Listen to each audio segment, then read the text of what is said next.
A un nuevo programa de Tucumán con todo. Tuvimos ahí un pequeño desfasaje porque les vamos a presentar una nueva justamente canción para acompañar este primer día, este día lunes 9 de febrero, en donde tenemos muchísimas noticias y todo lo que ha pasado durante el fin de semana para acompañarlos hasta las 9 de la mañana por América Tucumán. Ahora sí, arrancamos.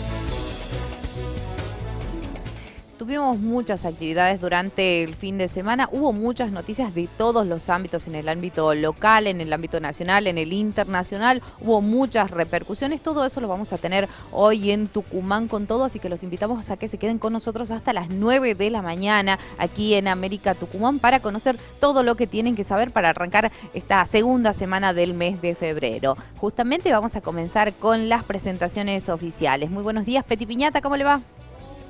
Mariana, bienvenidos a todos, buen lunes, buena semana. 22 grados 5 décimos la temperatura de esta hora. La humedad, y sí, es bastante, 91%. La presión atmosférica 954 decimal 2 hectopascales. Hay vientos del norte a 13 kilómetros por hora. La visibilidad es de 10 kilómetros, es buena la visibilidad. El cielo está despejado, hay un poco de neblina, debe ser en las rutas, sí, en la ciudad no hay neblina. 33 la máxima pronosticada para hoy, va a ser un día de calor y sobre todo con la humedad. Para la mañana, ¿qué dice el pronóstico? Neblina. Para la tarde, sí, tormenta. Entre un 40 y un 70 de probabilidad de tormenta. Para la noche también, y para la noche, ojo, porque dice tormentas fuertes. Estamos bajo alerta amarilla. Vientos, no da mucho viento, no da vientos muy fuertes para esta noche. Así que, bueno, 33 entonces la máxima pronosticada para hoy. Va a ser un día de calor. A la mañana haga todo lo que tiene que hacer porque no va a llover, da lluvia para la tarde y para la noche. Hoy 33 y mañana una máxima de 29. Así que bajaría un poquito, no mucho, la humedad para el día martes. Bien, perfecto, Peti, completísimo el informe. Vamos a presentar ahora a Germán Valdés, quien lógicamente va a estar encargado de todo el análisis político. Muy buenos días, Germán, ¿cómo estás? ¿Qué tal? ¿Cómo le va? Buen día. Bueno, vamos a hablar hoy, tenemos varios temas. Primero, esta prácticamente incipiente división en la derecha tucumana. Ya Campero prácticamente se plantó como que él va a ser un candidato de la derecha en Tucumán, cuando digo derecha es o es Libertad Avanza o es radicalismo. Radicalismo con Libertad Avanza. Pero bueno, ese es un tema que vamos a hablar en unos minutos. Y también este tema de las dos cuestiones judiciales que están llevando intensa actividad en Tucumán. Señora. Bien, presentamos ahora a nuestra compañera Virginia Almirón Matiucci, quien se va a estar encargando de todo lo que tiene que ver con lo judicial y con lo policial. Muy buenos días, Vir, ¿cómo estás? Buenos días, Mariana, buenos días a todo el equipo y a la audiencia. Así es, vamos a estar analizando hoy los puntos más relevantes en lo que es materia judicial y que vinieron pasando estas semanas. Vamos a ver el caso de los rugbyers de Tafí del Valle, donde a uno de los principales imputados se lo liberó este fin de semana por el juez interviniente de impugnación, donde decretó el cese de esta medida de coerción por considerar que no existían elementos suficientes para mantenerlo. Vamos a tener más información al respecto de cuál fue la posición de la querella y del Ministerio Público Fiscal al respecto. Así también de la mano de esto vamos a estar hablando del proyecto de reforma del régimen penal juvenil, un proyecto que viene causando mucha polémica y en donde también se pronunció el ministro de Justicia Nacional, Cunio Libarona, y exclamó, que estaba totalmente de acuerdo con esto y sobre todo con uno de los puntos fundamentales, que es la baja en la edad de imputabilidad. Así que esta y mucha más información vamos a tener en unos momentos. Bien, perfecto, Vir. En donde también hubo muchísima información durante el fin de semana es en el mundo del deporte y lógicamente vamos a tener todo de la mano de Facu Cornejo. Muy buenos días, Facu, ¿cómo estás? Arrancamos el lunes, Mariana, ¿qué tal? Te saludo a vos, por supuesto, y a toda la audiencia, todo el equipo. Este lunes, como decíamos, con mucha información deportiva. El sábado jugó su amistoso, el último de preparación, San Martín, le ganó a Tucumán Central 2-0. Justamente el equipo de Tucumán Central ya sabe quién va a ser el rival para la final, para el ascenso al torneo Federal A. Atlético Tucumán volvió a caer y ya cosecha 2 derrotas y 2 empates en el torneo de la primera división del fútbol argentino. Muchos resultados, goleada que perdió, ¿no? El River, el equipo de Gallardo, también perdió Boca. Tenemos mucha información. Hoy sigue también, por supuesto, la fecha número 4 del torneo de Apertura 2026. Tenemos información del polideportivo para mencionar el Super Bowl, para mencionar también la Copa Davis. Argentina quedó eliminada en Busan ante Corea del Sur. Mucha información la vamos a tener acá en Tucumán con todo. Gracias, Facu. Y ahora nos vamos a exteriores. Ya están nuestras compañeras Dulce Márquez y Daniela Chinelo listas para contarnos todo lo que pasa en la calle. Muy buenos días, chicas, ¿cómo están? Buen día a todos. Bueno, les contamos que estamos acá con Dulce en Plaza Urquiza, en un escenario distinto. La gente ya salió temprano, vimos pasar mucha gente haciendo gimnasia, por supuesto. También se está instalando el Estado en tu barrio, así que a todas las personas que quieran comprar ofertas, no solo de mercadería, de lácteos, de todo lo que tiene que ver con verduras y frutas, sino también de útiles escolares, porque ahora empieza, por supuesto, las clases, así que también hay ofertas en los útiles escolares. Bueno, contarles que hoy tenemos un día cargado de información. Vamos a tener una entrevista muy importante con un historiador para hablar sobre la importancia y sobre este polémico traslado del sable corvo del general San Martín. En minutos también vamos a hablar con uno de los miembros de la legislatura, quien es miembro justamente de una de las comisiones de asuntos constitucionales, para hablar con respecto a la elección del defensor del pueblo, a su importancia, por supuesto, y a contar cómo va a ser esta elección, ¿no? Cómo va a ser este proceso. Bueno, desde acá, desde la calle, por supuesto, vamos a mostrarle todo, minuto a minuto, y todo lo que tienen que saber antes de salir de casa. Bien, perfecto, Dani. Vamos a volver entonces en minutos con vos. Arrancamos ahora sí con la editorial del día de Germán. Está por hablar en unos minutos sobre el tema de la elección del defensor del pueblo. El actual defensor del pueblo, que ayer apareció una nota en la Gaceta donde él dice que se va a presentar para ser candidato.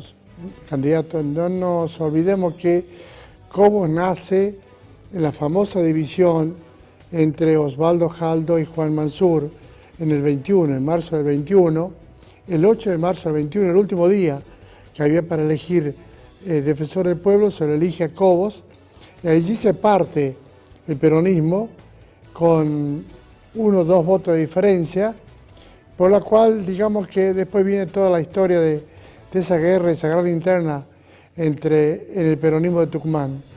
Pero ¿por qué? Porque en ese momento Juan Mansur lo apoyaba a Debo Juri y Jaldo lo apoyaba a Cobos. Perdió a Debo Juri, que también ahora habla que tiene posibilidad de volver.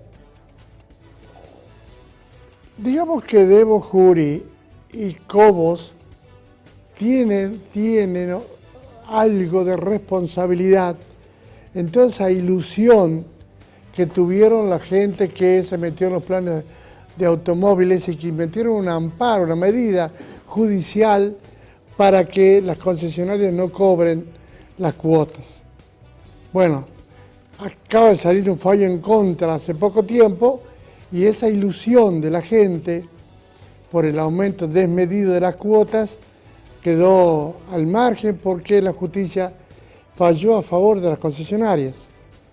Todo era una ilusión, lógicamente no caminó, pero claro, era el Estado, a través del Defensor del Pueblo, el que alimentaba o aumentaba las pretensiones de la gente de que separen las cuotas de los planes de ahorro de los autos.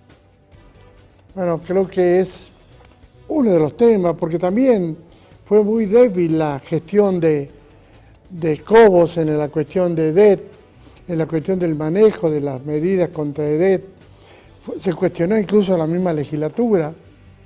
En la misma legislatura José Cano se encargó incluso de cuestionar la forma en que estaba actuando el Defensor del Pueblo o los abogados de la Defensoría del Pueblo en las cuestiones de EDET. Hubo una sesión donde se habló ampliamente de eso.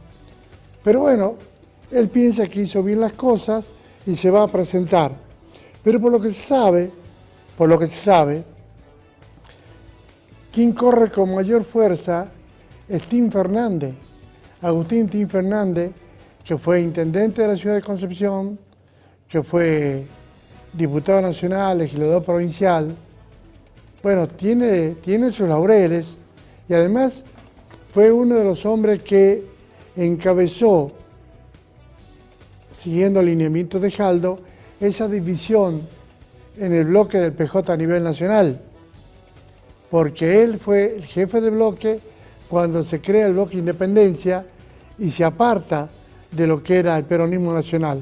Bueno, eso le generó tensiones, ataques, distintos tipos de cuestionamientos que tuvo Tim Fernández a nivel nacional, y ahora él terminó su mandato y se quedó fuera. Pero este es uno de los nombres más fuertes. También se está hablando de Germán Alfaro, que podría ser Defensor del Pueblo. Lo cierto es que cada vacante que se va a producir aparece el nombre de Germán Alfaro. Apareció el nombre de Alfaro como que puede ser posible interventor de la Caja, no fue, y ahora está apareciendo como posible Defensor del Pueblo en la provincia de Tucumán. El tema del Defensor del Pueblo va a ser una cuestión no tan virulenta como la anterior, porque no están dadas, no el contexto no se está dando. ¿Por qué? Porque no hay una división fuerte en este momento en el peronismo. Habría que ver cómo es el comportamiento de los legisladores. De cualquier manera, nuestro móvil está hablando que va a hablar sobre este tema. Y otra cuestión de la política es lo que está pasando en la derecha. Hasta aquí venía Catalán, el doctor Catalán, como una figura opuesta en lo que sería la Libertad Avanza en Tucumán. Pero ya en las últimas semanas y lo que pasó el fin de semana con Campero, diciendo que él está dispuesto a eliminar el peronismo de Tucumán con el apoyo de Seleme, bueno, ya empieza a hacer otro ruido distinto a la derecha. ¿Por qué? Porque de alguna manera no está solo la figura de Catalán, salvo que venga una orden nacional que habría que ver si la acepta, porque ya en las elecciones anteriores ya Campero no aceptó injerencia nacional y salió dividiéndolo al sector del radicalismo. Esto es incipiente, pero está pasando actualmente en la derecha de Tucumán. Señora. Vamos a seguir hablando de política, pero de política nacional, porque se viene una semana muy importante en el Congreso de la Nación. Por eso ya estamos en comunicación con Félix Álvarez desde Buenos Aires, quien nos va a brindar cómo va a venir el panorama político a nivel nacional para esta semana. Muy buenos días, Félix, ¿cómo estás? ¿Qué tal? Buen día, ¿cómo les va? ¿Cómo andan? Bien, se vienen días muy importantes, sesiones importantes. Contanos un poco qué es lo que se espera en materia política esta semana. Bueno, es verdad, se vienen sesiones importantes. Lo de mañana también es importante, que es conocer el índice de inflación, que según el ministro Caputo va a estar en 2.5. Y en lo que respecta a la cuestión estrictamente parlamentaria, en el día de hoy van a continuar las reuniones por el tema de la reforma laboral, encabezado por Patricia Bullrich. Ahora, mañana se van a conformar las comisiones de para tratar en la Cámara de Diputados el tema de del régimen penal juvenil. Lo del miércoles, que seguramente en el día martes habrá una especie de labor parlamentaria, el día miércoles a las 11 de la mañana va a comenzar el tratamiento en el Senado de la reforma laboral. El oficialismo dice que tiene los votos necesarios para lograr la media sanción. Bueno, habrá que esperar. Mañana van a continuar conversando, habrá que ver qué hacen los gobernadores, si verdaderamente, como dice Patricia Bullrich, tienen los 44 votos. Bueno, esto aseguraría que el tema pase a la Cámara de Diputados. En tanto que en diputados, mañana se va a tratar en comisión el tema del régimen penal juvenil y que va a ir al recinto el día jueves al mediodía. El día miércoles, mientras tanto, va a ser una jornada complicada para movilizarse en las cercanías del Congreso, porque hay una movilización prevista por la CGT para las 3 de la tarde. Bueno, el panorama es complicado, sí, habrá que ver si influye lo que dicen los gobernadores en el tema de la reforma y el voto de los señores senadores, ¿no? ¿Vos cómo lo ves? Bueno, fíjate, Germán, que yo lo veo complicado, Por más que el oficialismo diga que están todos los votos, habrá que sentarse a conversar mañana de vuelta, tal vez en el día de hoy también, para lograr el día miércoles a las 11 de la mañana, porque ¿qué pasa si no tenés los votos? ¿Qué va a pasar con la sesión? No te podés no podés armar toda la sesión si no tenés los votos. Los votos primero para arrancar, los 37 para arrancar, y después en el momento de la votación. Habrá que pulir muy bien eso, porque si no, si el oficialismo no tiene los votos, no sé si la sesión se podría hacer, ¿no? Yo no la haría. Estás hablando de 37 para empezar y 44 para definir. Bueno, el 44 es el número que dio Patricia, pero no necesariamente necesitas 44 para definir. Con los 37 estaría suficiente, no necesitas 2/3. O sea que está cercano a los 2/3. Los 2/3 serían 48. Este número que tiraron, 44, está cercano, pero no es necesario el tema de los 2/3 para el momento de la votación. La pregunta es, ¿Milei hoy tiene la fuerza para avanzar contra la ley? Bueno, toda esta movida que hizo Milei con lo de los granaderos y alguna otra cosa más, algunos dicen que apuntan a quitarle votos a Villarroel, ¿no? Yo creo que el presidente Milei tiene un apoyo, pero habrá que ver, Germán, cómo juegan los integrantes de la CGT, cómo juegan los gobernadores. En principio, hay que estar ahí, y Milei dice, a través de la senadora Bullrich, dicen que tienen esos 44 votos. Si hacemos los números, 21 de los libertarios, en el Senado estoy hablando, ¿no? 10 de los radicales son 31, más 3 de los del PRO son 34.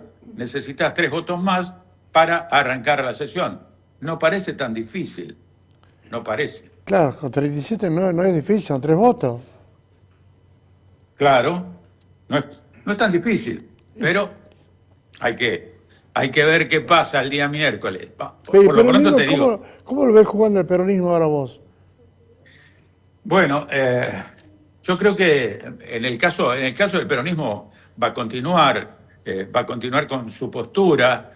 Hay que prestarle atención al bloque de Convicción Federal, que está encabezado por el senador Salino, que es del Frente de Todos, de Unión por la Patria, que es de la provincia de San Luis, para ver cómo juegan ellos. Ellos son 5. Está incluida la senadora Sandra Mendoza de Tucumán. Entonces, Bueno, son Sí. 5. Necesita 3 votos. Sí, necesita 3 votos, se supone. A mí, yo hablé personalmente con Salino y él me dijo que él va a votar en contra. Él va a votar en contra, o sea que un voto en contra, uno menos. Pero habrá que ver qué hacen los otros senadores que están ahí en ese grupo. No nos olvidemos que ahí está también la senadora por la provincia de Jujuy, que fue expulsada del PJ, sacada del PJ. Habrá que ver cómo juega en esta la senadora Moisés. Vamos al tema de la baja de la imputabilidad. Sí. ¿Está más o menos arreglado? ¿Da la impresión o no?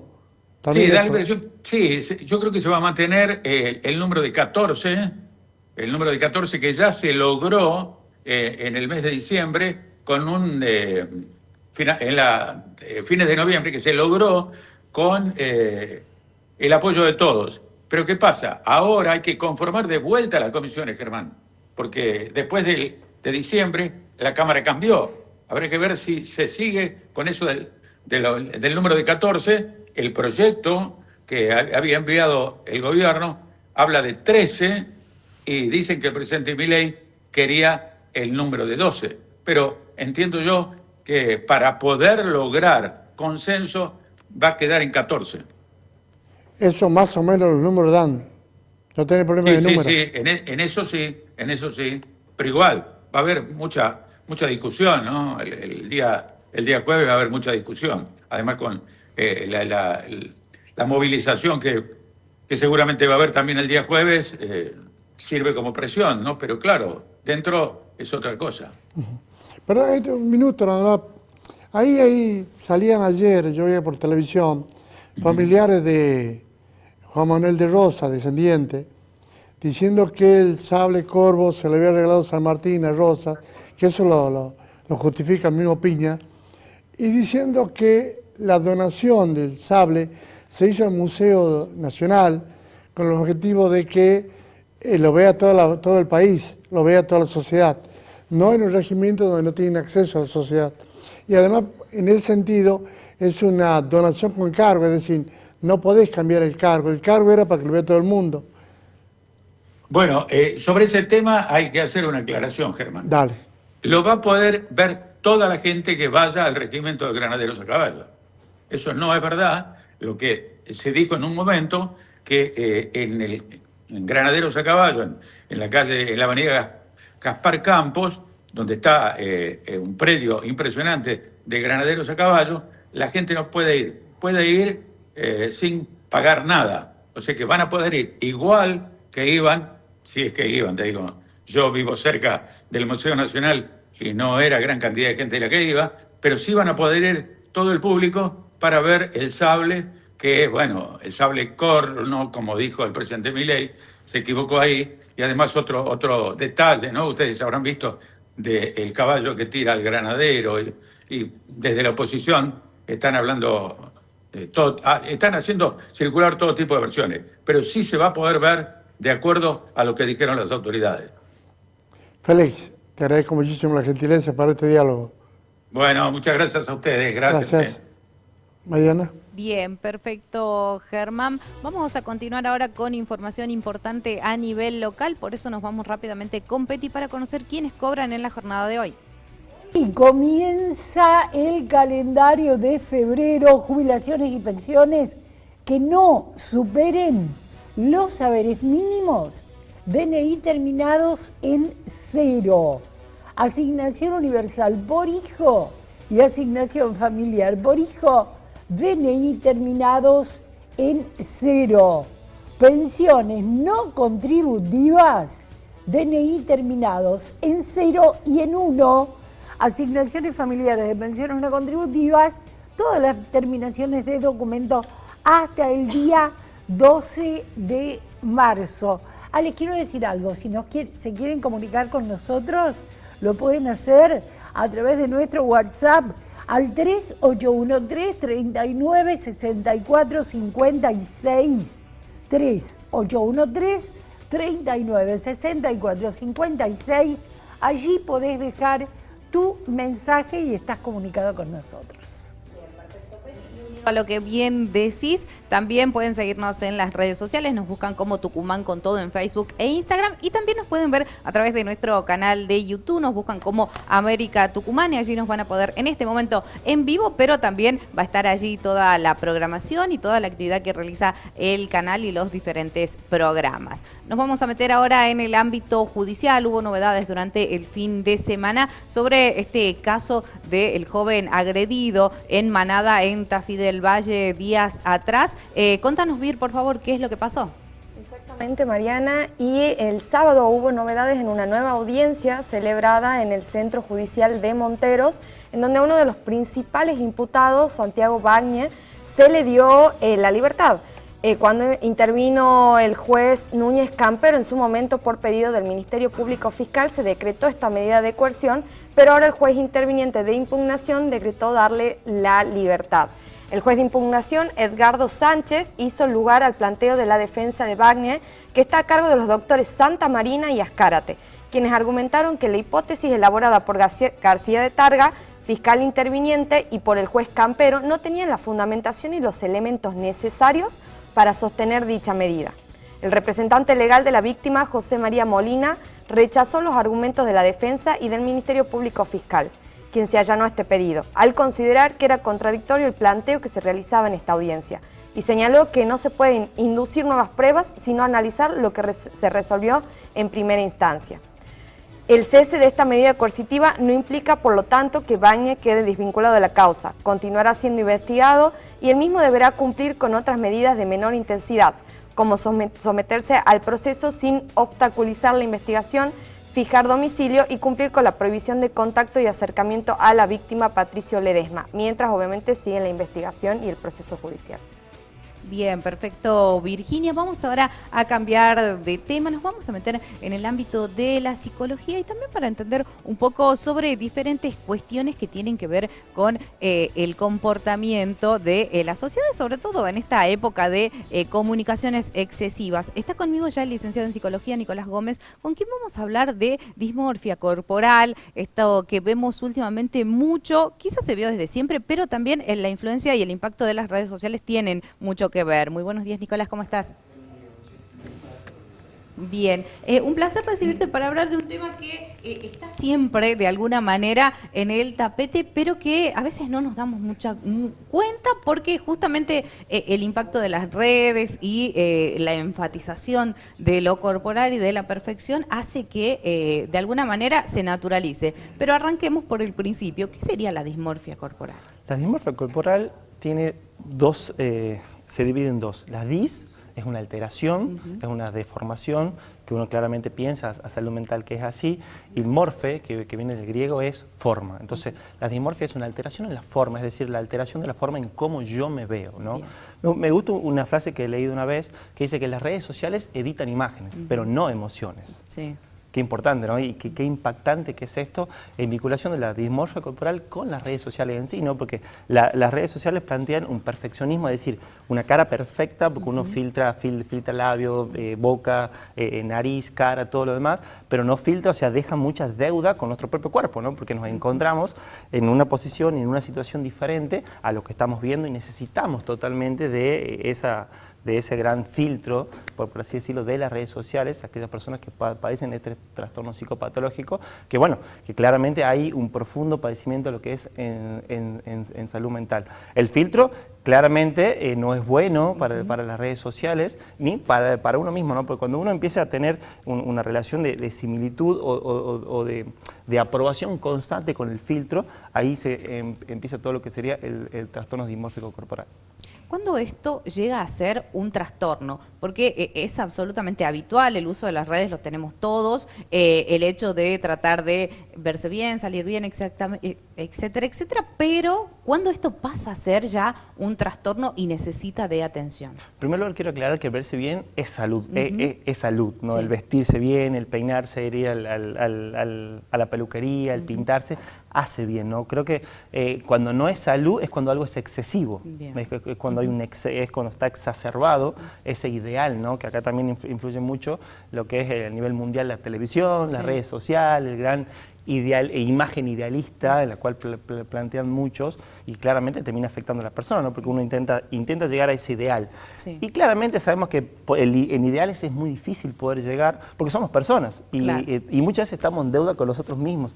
Y es normal que estemos en deuda, porque estamos en constante crecimiento, en constante transformación, en constantes idas y vueltas de la vida, con crisis, con no crisis, con crisis evolutivas, con crisis accidentales. Entonces, si se puede decir, cuando algo es excesivo, es cuando hay que prestar atención y decir, che, creo que estoy usando mucho filtro en las redes sociales, creo que me estoy comparando mucho, porque viene el otro término de la comparación. O sea, me comparo, siempre el pasto de la casa del vecino es mejor que la de uno. Claro. Entonces, cuando uno empieza a compararse, compararse claramente está bien, siempre y cuando sea dentro de los parámetros saludables. Decir, che, la verdad que sí, quiero esto, quiero ser mejor, quiero verme mejor, pero bueno, cuando uno ya empieza obsesivo y ya cuando esa obsesión se transmite en angustia, en ansiedad, en depresión, creo que estamos en un problema. ¿Hay un determinado rango etario quizás que de alguna manera tiende a sufrir más de este tipo de trastornos? Se puede decir que dos. La adolescencia, por la misma crisis, sabemos que la adolescencia significa adolecer, es decir, crisis, metamorfosis, cambios constantes, ¿no? Y por otro lado, la mujer, pero como yo recién te explicaba, por esta imagen ideal que hay a nivel televisivo, a nivel mundial, a nivel de redes sociales, es impresionante. Hay un concepto que me gusta mucho, es de la uniformidad. Es decir, la red social te pone parecido el mismo patrón, es decir, si nosotros dos nos sacamos una foto, siempre te va a elegir el mismo patrón de la nariz, por sobre todas las cosas, pero en realidad nos vemos en la vida real y eso no funciona así porque tu nariz no es igual a la mía, ¿no? Entonces, también acá involucra la IA, la inteligencia emocional, la inteligencia artificial. Entonces, bueno, hay muchos sectores que afectan, pero sí dos. La adolescencia, por la propia crisis, la crisis de la identidad, la construcción de ser persona por sobre todas las cosas, y la autoestima y las emociones, y por otro lado de la mujer que está explotada a nivel televisivo, ¿no? De ese idealista de quiero ser así, quiero ser así, quiero ser así. Y la verdad que, como te dije recién, lo excesivo no es saludable para nada. Destacabas el hecho de esta fragilidad en el momento de la adolescencia. ¿Hay cambios hoy, actualmente, quizás los que ya venimos de un par de generaciones atrás? De alguna manera miramos hacia atrás y decimos, bueno, antes la adolescencia empezaba quizás después. Ahora, desde la psicología se analiza y quizás es desde más chicos que empiezan a tener mayores influencias y a desarrollarse ya en una vida adolescente.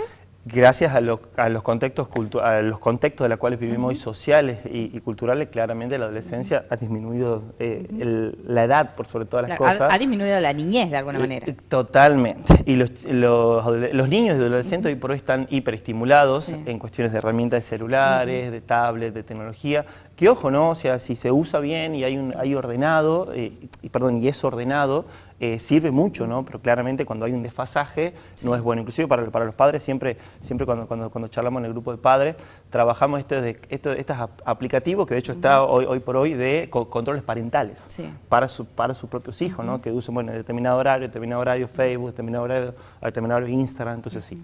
Sí, ha cambiado.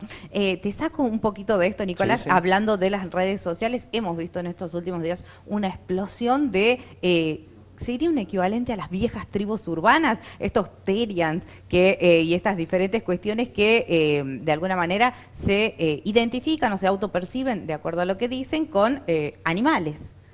¿Qué sería esto? ¿Cómo lo explicamos? ¿Cómo lo entendemos? Claramente es una construcción social, ¿no? Una construcción social, y siempre digo que tiene que ver el eje en la identidad de la persona, ¿no? Cómo uno se va construyendo como persona, uno se va identificando, ¿no? O sea, eso es muy bueno. Y también tiene que ver con la construcción familiar que uno tiene, ¿sí? Porque somos constructos familiares, constructos sociales, somos constructos de otras personas. O sea, gracias a otras personas somos los que somos hoy, ¿no? Entonces creo que el puntapié inicial también tiene que ver con eso, ¿no? Que muchas veces no hay una guía capaz o no hay una guía en casa, no hay una palabra constructiva que puede guiar quizá hacia un camino diferente por sobre todas las cosas, sino también, ¿no? Inclusive hasta la propia autoestima, ¿no? Por sobre todas las cosas. Y más allá de el impacto en las redes y quizás lo, entre comillas, divertido que eso genera a quienes lo ven, pero ¿cómo reacciona un papá que quizás su hijo, o cómo debe de reaccionar y cómo debe de actuar frente a que su hijo le diga que, bueno, se siente identificado con este tipo de tribus urbanas, para denominarlo de alguna manera? Creo que el puntapié inicial acá tiene que ver con no ser tan directo y tan prohibitivo. No creo que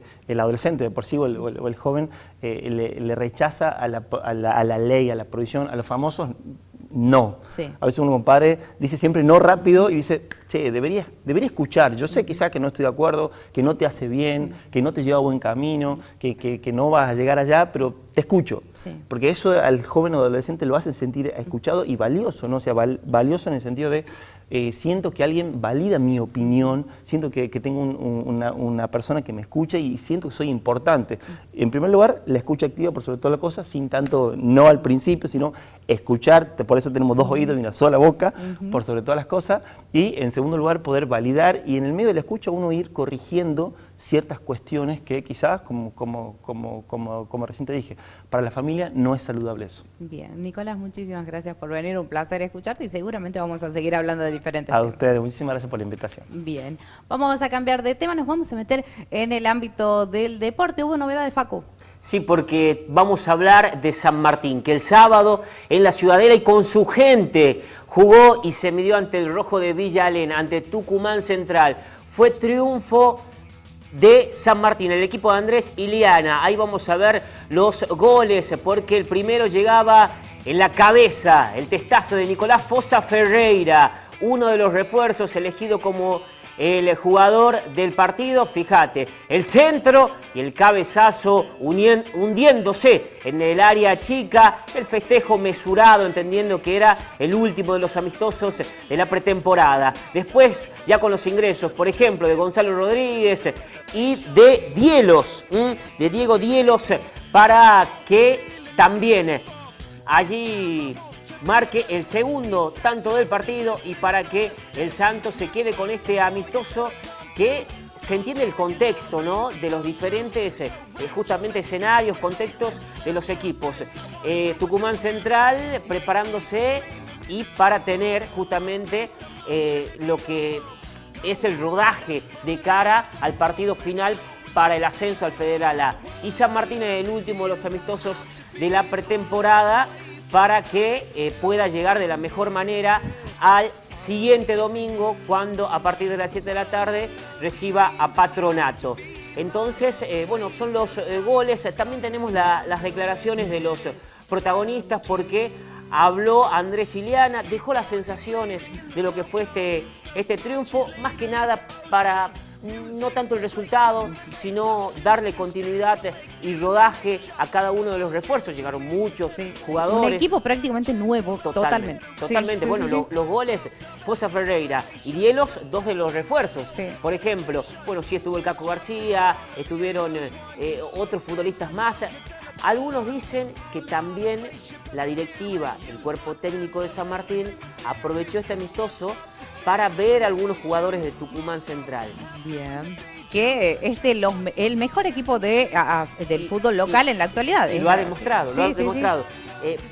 Si le ponemos nombre propio, Matías Smith, que tuvo un buen partido, el extremo.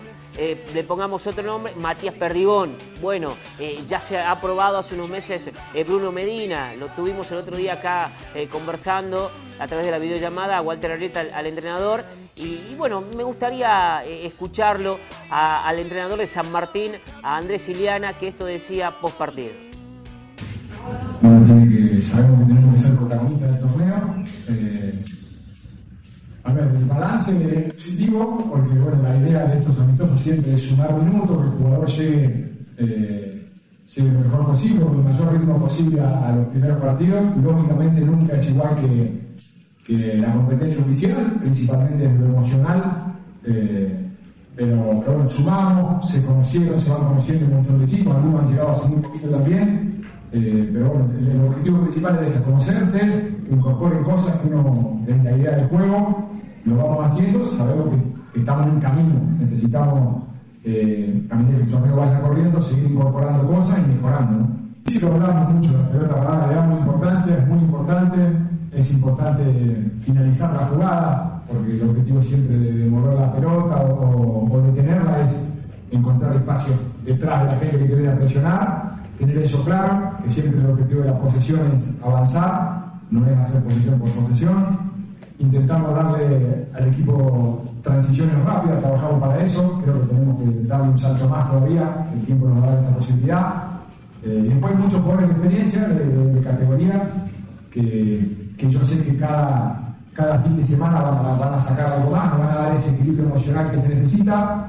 Y hay varios chicos del club que confío mucho, que nos dan la energía y la vitalidad que muchas veces también se necesita, ¿no? Aparte de la experiencia, si necesita energía y vitalidad, y tenemos un par de chicos que arrancaron atrás, como siempre les pasa muchas veces a los chicos en la pretemporada, pero se van ganando su espacio, ¿no? Bien, la verdad que el equipo viene mejorando un montón. Creamos muchas situaciones de gol en el primer tiempo que no pudimos convertir. Pegamos en el palo, se armaron peloteras ahí en el área. Y bueno, en el segundo tiempo sabíamos que por ahí, con un poco más de actitud nosotros, el cansancio físico de ellos se iba a notar, así que por suerte llegaron los goles y nosotros con esa sensación de ir de menor a mayor, como dije el otro día, y bueno, ya nos queda la semana previa a la primera fecha del torneo, así que con muchas ganas. Sí, la verdad que sí, se sumaron los últimos refuerzos de esta última semana.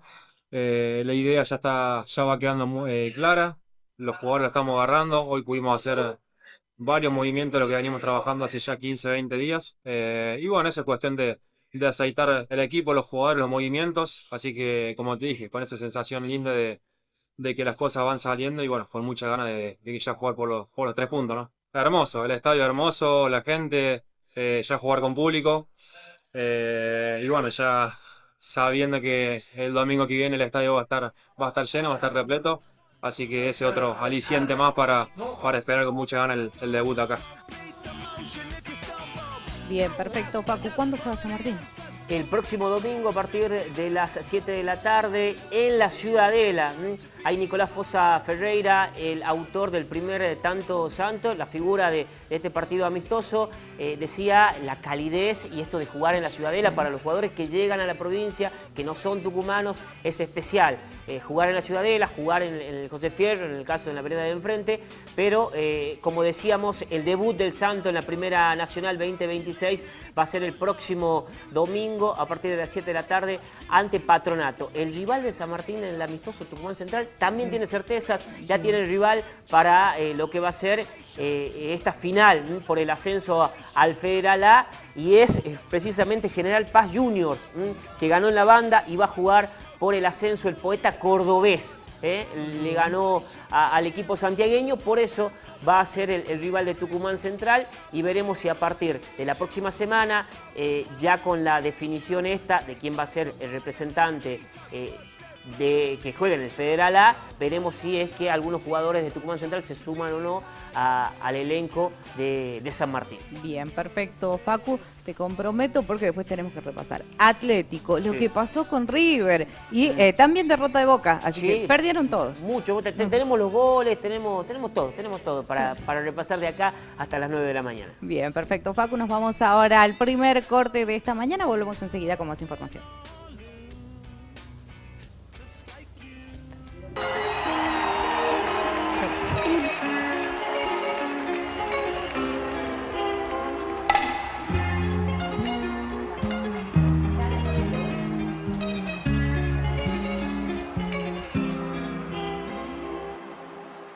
Ey, Titi me preguntó si tengo muchas novias.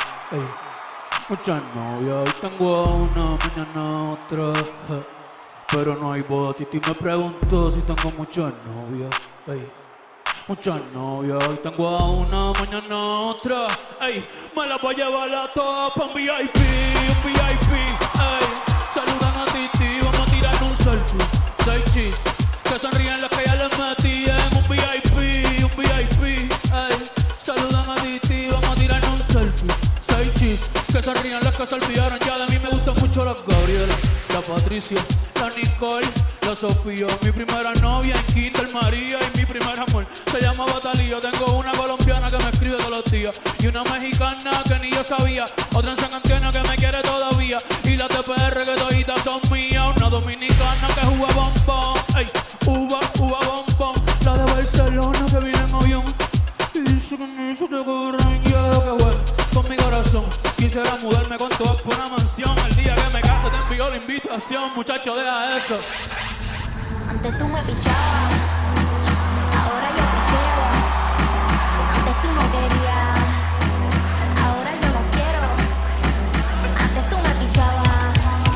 Las mujeres en el mundo entero. Antes tú no querías, peleando sin miedo. Tranqui, yo peleo.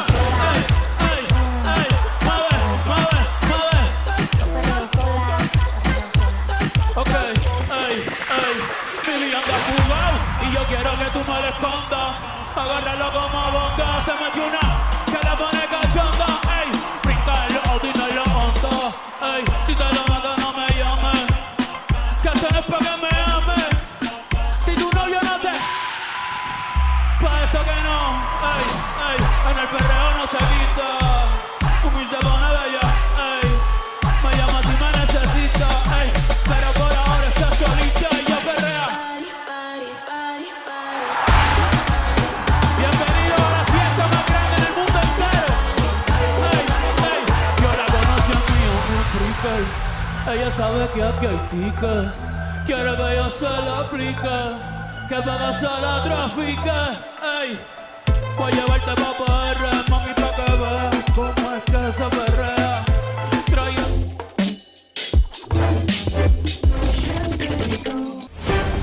En América Tucumán Noticias te informás de toda la actualidad política, económica, deportiva, social y cultural de Tucumán, con Guillermina Fernández Loaces y Cecilio Lampazona. Te esperamos de lunes a viernes para terminar la jornada juntos, bien informados y en familia. Siempre en América Tucumán. Con Super, disfruta el precio fijo por 6 meses. Llévate internet más televisión desde 22.990 pesos. Incluye Mio TV por 6 meses, sin cargo. Y de regalo, un libro digital por mes con Skilo. Llama ahora al 0810-222-2323. Super, conectados con vos. Bueno, a mí me gustaría... Pará. Entonces, ¿qué queda para mí? Me dicen que no pueden vivir sin mí, con suerte si me limpian los filtros. Hasta un 15% podrían ahorrar. Ni hablar de ponerme en 24. Es una relación tóxica donde me exigen al máximo poniéndome al mínimo. Yo soy frío, pero no de hielo.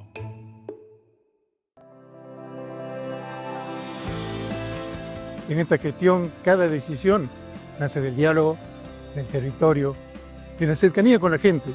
Legislamos con la convicción de que no hay soluciones reales sin participación, sin presencia, sin compromiso. Porque cuando escuchamos, entendemos. Y cuando entendemos, legislamos mejor. Mantenete informado. Ingresá a la página oficial www.legislaturadetocuman.gov.ar. Miguel Acevedo, vicegobernador, Honorable Legislatura de Tucumán. Estudia a distancia en la Universidad de San Pablo T, con acceso a recursos en línea y bibliotecas virtuales de vanguardia desde cualquier lugar del mundo. Conoce nuestra oferta educativa acreditada y adaptada a tu ritmo. www.uspt.edu.ar. Y escuchar hablar hoy a los profesionales de la salud y nos cuentan cosas que realmente nos hacen sentir orgullosos de la salud pública en la provincia de Tucumán. Y hoy lo que estamos haciendo es reforzar eso, como es el hecho de entregar más equipamiento. Yo entiendo que hoy la salud pública tiene una gran responsabilidad, atender a todo y a cada uno de los tucumanos en los diferentes lugares de la provincia. Y lo estamos haciendo en momentos difíciles, que a pesar de todo eso nosotros venimos priorizando el presupuesto en lo que tiene que ver la salud en la provincia de Tucumán.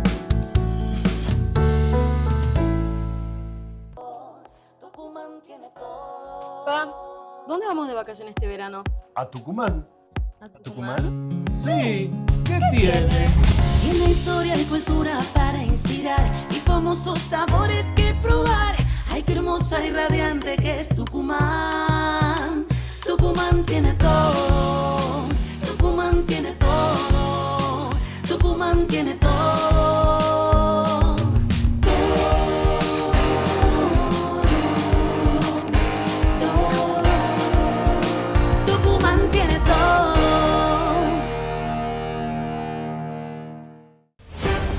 En América Tucumán Noticias te informás de toda la actualidad política, económica, deportiva, social y cultural de Tucumán, con Guillermina Fernández Loaces y Cecilio Lampazona.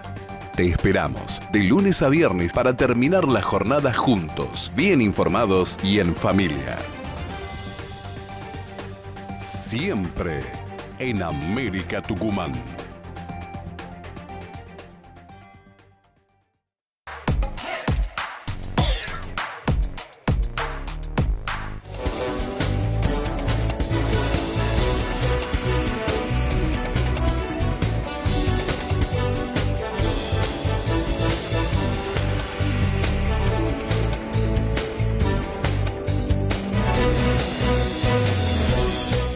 en Tucumán con todo. Vamos a hablar ahora de justicia e inteligencia artificial. Hay que destacar que la inteligencia artificial hoy está en todos lados, pero hubo algunas cuestiones judiciales en donde de alguna manera hubo excesos y por eso hubo cuestiones judiciales muy importantes que van a estar analizando ahora Virginia junto a la doctora Paula Miranda. Por eso nos vamos rápidamente al living con las chicas. ¿Cómo estás, Pau? Un gusto Todo tenerte. bien. Muchas gracias por la invitación. Gracias. Bueno, en esta cuestión que vuelve a traer a la mesa este tema del ámbito judicial y la utilización de la inteligencia artificial, surge este caso particular de una abogada que cita en un precedente, en una demanda inexistente, o sea, jurisprudencia inexistente. Ya hay otros antecedentes en el resto del país, mismo acá en la provincia. ¿Cuál es tu opinión al respecto? ¿Qué está pasando con esto? Falta educación digital, o sea, siempre vuelvo a lo mismo. Estamos teniendo una confianza ciega hacia la herramienta. Antes, si no lo encontrábamos en Google, no era verdad. Ahora es al revés. Si no lo encontramos en la inteligencia artificial, no es verdad. Entonces, le estamos dando una veracidad que la inteligencia artificial no tiene. Bajo ese concepto llegan este caso y van a seguir apareciendo casos como estos, en donde abogados están tomando como cierto lo que el modelo de lenguaje entiende que es una jurisprudencia.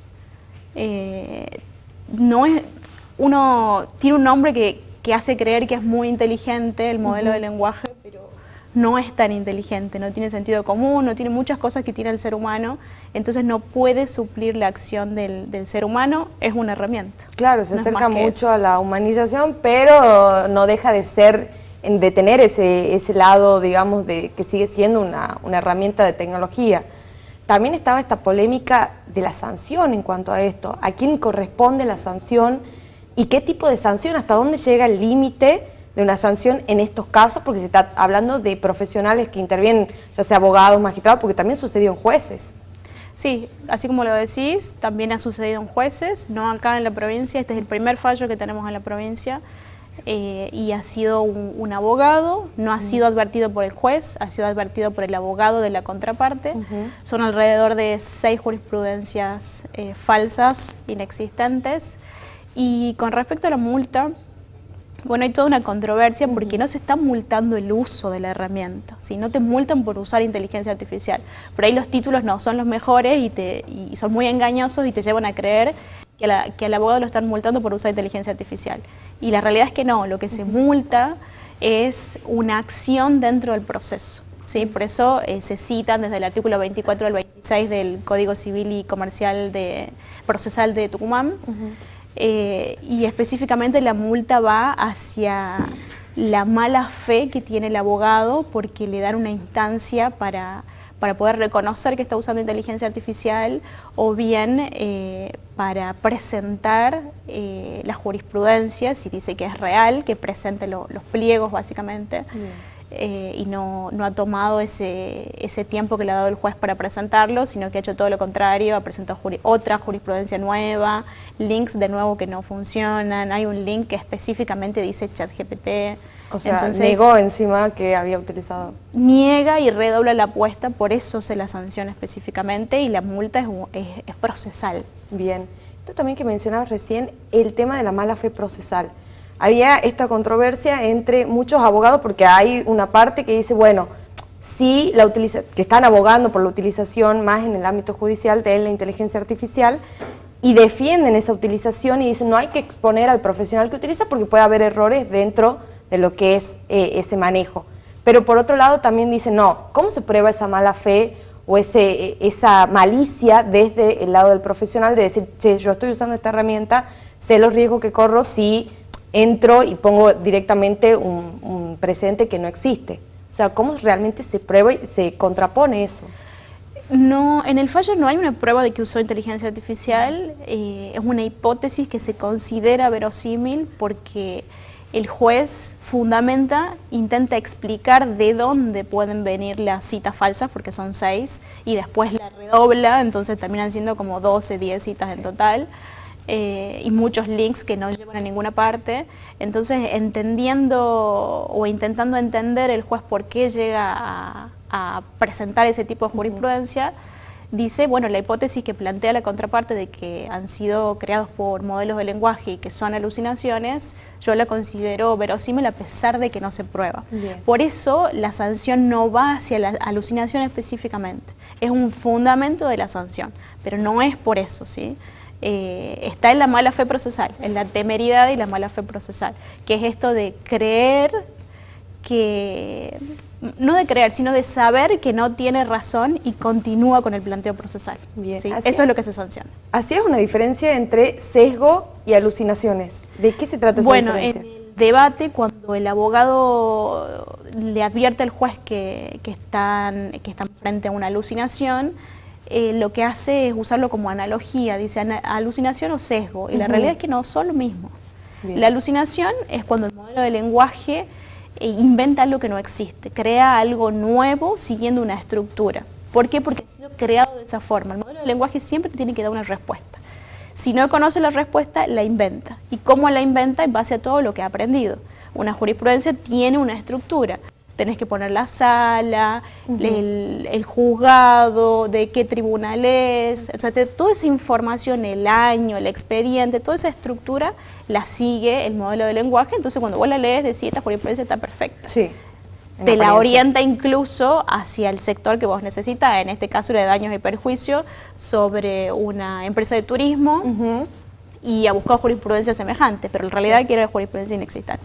Y el sesgo va por otro lado, el sesgo tiene que ver con una construcción. Por ejemplo, cuando yo tomo datos como programador, puedo, por mi construcción cultural, estar sesgado. Por eso se reproducen esos sesgos, que por lo general pueden ser de género, de raza, se reproducen en los modelos de lenguaje. Porque yo cuando tomo el dato, lo pongo en una inteligencia artificial, lo que hago es reproducirlo. Te doy un ejemplo cortito. El caso LinkedIn, para la contratación de trabajo específicamente, el algoritmo había sido creado para leer currículum y filtrar gente. El algoritmo, si bien no había sido pensado para diferenciar entre lo que era hombre y mujer, había llegado a la conclusión de que esa empresa generalmente no contrataba mujeres para esos cargos, entonces desechaba los currículos de mujeres. Bien. Entonces ahí vemos un sesgo de género, que es una construcción cultural que se reproduce dentro de una inteligencia artificial, que es completamente diferente a lo que es una alucinación. Que va estableciéndose, sí, con ciertos patrones, digamos. Exacto. Bien. Y en esto también me surgía la duda, ¿qué pasa con el ciudadano común que es víctima un poco también? Por ejemplo, en este caso puntual, la clienta cuya abogada termina realizando esto.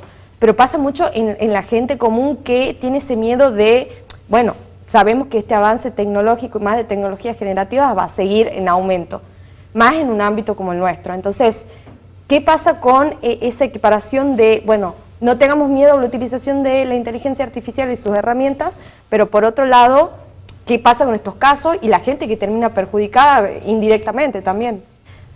Mira, a veces la jurisprudencia no suele ser tan relevante para un caso, ¿sí? No es vinculante la jurisprudencia que uno use, sino es cómo fundamentas el caso, está más relacionado con eso. Dentro de un proceso judicial las pruebas son más importantes que una jurisprudencia que uno presente. Es verdad que la jurisprudencia eleva tu caso, le da más fuerza a tu caso, pero no termina siendo vinculante, entonces no hay un daño tan grande en la persona. De todas maneras, en los casos se está sancionando al abogado. Acá en Tucumán se sanciona con una multa al abogado y la que la tiene que pagar es la abogada, no la actora. ¿Sí? Y además se manda su legajo al Tribunal de Ética también para que revean si va a haber una sanción con respecto a una actuación profesional deficiente o negligente, porque como te decía, la multa no es por usar inteligencia artificial y no saber utilizar la herramienta en definitiva, sino por una cuestión procesal. Bien, muchísimas gracias, Pau, un placer. A vos por la invitación. Gracias. Volvemos con Mariana. Bien, nos vamos a meter en el ámbito internacional, porque ayer hubo un evento importante que tiene que ver con el deporte, pero que tuvo una implicancia política muy, muy importante. Y estoy hablando de la edición número 60 del Super Bowl, en donde uno de los grandes protagonistas, sin lugar a dudas, fue Bad Bunny, este cantante puertorriqueño que algunos días atrás, mejor dicho, había sido el ganador del Grammy y que en esta oportunidad fue la figura, sin lugar a dudas, de este Super Bowl. Tuvo un impacto a nivel internacional. Hay que destacar que el Super Bowl se disputó en el Levi's Stadium de Santa Clara ante más de 75.000 personas y una audiencia televisiva que superó los 120 millones. El artista puertorriqueño ofreció uno de los espectáculos que fueron de los más comentados en los últimos años. Ahí vemos algunas de las imágenes, porque este espectáculo no fue solo música. Hubo mucha identidad, mensaje y postura en un evento global, justamente el evento deportivo más importante de los Estados Unidos, en donde Bad Bunny decidió cantar totalmente en español. La puesta en escena fue una verdadera celebración latina. El campo de juego se transformó en una escenografía caribeña con referencias claras a Puerto Rico y a la cultura boricua. Sonaron todos sus hits. Titi me preguntó, Yo perreo sola, Voy a ayudarte para PR, todos cantados en español. Una elección que no pasó desapercibida, lógicamente, en el corazón del deporte estadounidense. Hay que destacar que Bad Bunny fue incluso mucho más allá en su show y se volvió viral, sobre todo por su mensaje, en donde dijo: lo único más poderoso que el odio es el amor. Así fue como cerró con esta frase escrita en inglés en una de las pantallas del estadio. Y hay que marcar que esto tuvo mucho impacto, sobre todo por el contexto político y social, porque hay que entender a Bad Bunny, esta presentación, la obtención de su Grammy hace una semana, todo en un contexto político-social muy importante. Tiene un claro enfrentamiento con el presidente de los Estados Unidos, Donald Trump, con quien, si bien ha hecho varias expresiones, sobre todo considerando la política migratoria que se está llevando adelante en los Estados Unidos en el último tiempo, pero Bad Bunny eligió realmente hacer y dar su mensaje desde el punto artístico, mostrando Latinoamérica en el corazón de los Estados Unidos. De allí, sin lugar a duda, tuvo esto un gran impacto. Hay que decir que incluso en la previa de este show, que fue de los más cuestionados por diferentes sectores políticos de los Estados Unidos, hay que destacar que muchos ya habían cuestionado justamente que cante íntegramente en español. También hay que destacar que hubo muchas figuras importantes, muchas figuras vinculadas a Latinoamérica allí presentes, además de Ricky Martin, que fue uno de los que cantó. También se pudo ver en la casita de Bad Bunny a artistas como Karol G, Joe Mico, estuvo también Pascal, hubo mucha presencia latina, y también Lady Gaga, que estuvo en el escenario cantando merengue junto a Bad Bunny. En este contexto no se hizo esperar la respuesta de Donald Trump, que escribió en su red social, en True, puso exactamente: el espectáculo de medio tiempo del Super Bowl es absolutamente terrible, uno de los peores de la historia, dijo Trump. No tiene sentido, es una afrenta a la grandeza de Estados Unidos y no representa nuestros estándares de éxito, creatividad ni excelencia. Nadie entiende ni una palabra de lo que dice este tipo y el baile es repugnante, especialmente para los niños pequeños que lo ven desde todo Estados Unidos y el mundo. Este espectáculo, puso Trump entre comillas, es una bofetada a nuestro país, que establece nuevos estándares y récords cada día, incluyendo el mejor mercado de valores y los mejores planes de jubilación de la historia. No hay nada inspirado en este desastre de espectáculo de medio tiempo. Recibirá excelentes críticas de los medios de comunicación falsos porque no tienen ni idea de lo que está sucediendo en el mundo real. Y por cierto, la NFL debería de reemplazar de inmediato su ridícula nueva regla de inicio. Hagamos a Estados Unidos grande de nuevo. Presidente Donald Trump, este fue el mensaje y lo que generó en cuanto a la repercusión política el show de Bad Bunny en el medio tiempo del Super Bowl, en donde quizás hasta este lado del mundo no sabemos mucho de fútbol americano, pero sí pudimos ver la repercusión y el impacto que tuvo este show a nivel internacional. Vamos ahora sí a cambiar de tema, vamos a volver al ámbito local, por eso nos vamos rápidamente con Peti. A poco tiempo ya para que comiencen las clases, y desde hoy, lunes 9 de febrero, la Municipalidad de San Miguel de Tucumán pone en marcha el operativo 2026 de inscripción y entrega de tarjetas SUBEM. Así, no como la SUBE, sino agréguele una M, SUBEM. El beneficio está destinado a alumnos de nivel primario y secundario que vivan y asistan a escuelas públicas de la capital. A través del boleto educativo municipal, los estudiantes van a poder viajar gratis durante todo el ciclo lectivo. El alcance será para más de 40.000 niños y adolescentes. El trámite se realiza de lunes a viernes de 8 a 18 horas en la Dirección de Respuesta Rápida, que está ubicada en San Lorenzo 1270. La entrega se organiza por orden alfabético según el apellido del alumno. Hoy, lunes 9 de febrero, apellidos que comienzan con A, B y C. Desde el municipio aclararon que quienes no pueden asistir en esas fechas, o sea, se apellidan con A, B o C y no pueden ir el día de hoy, lo pueden hacer en las semanas siguientes. La entrega va a continuar respetando el mismo orden alfabético.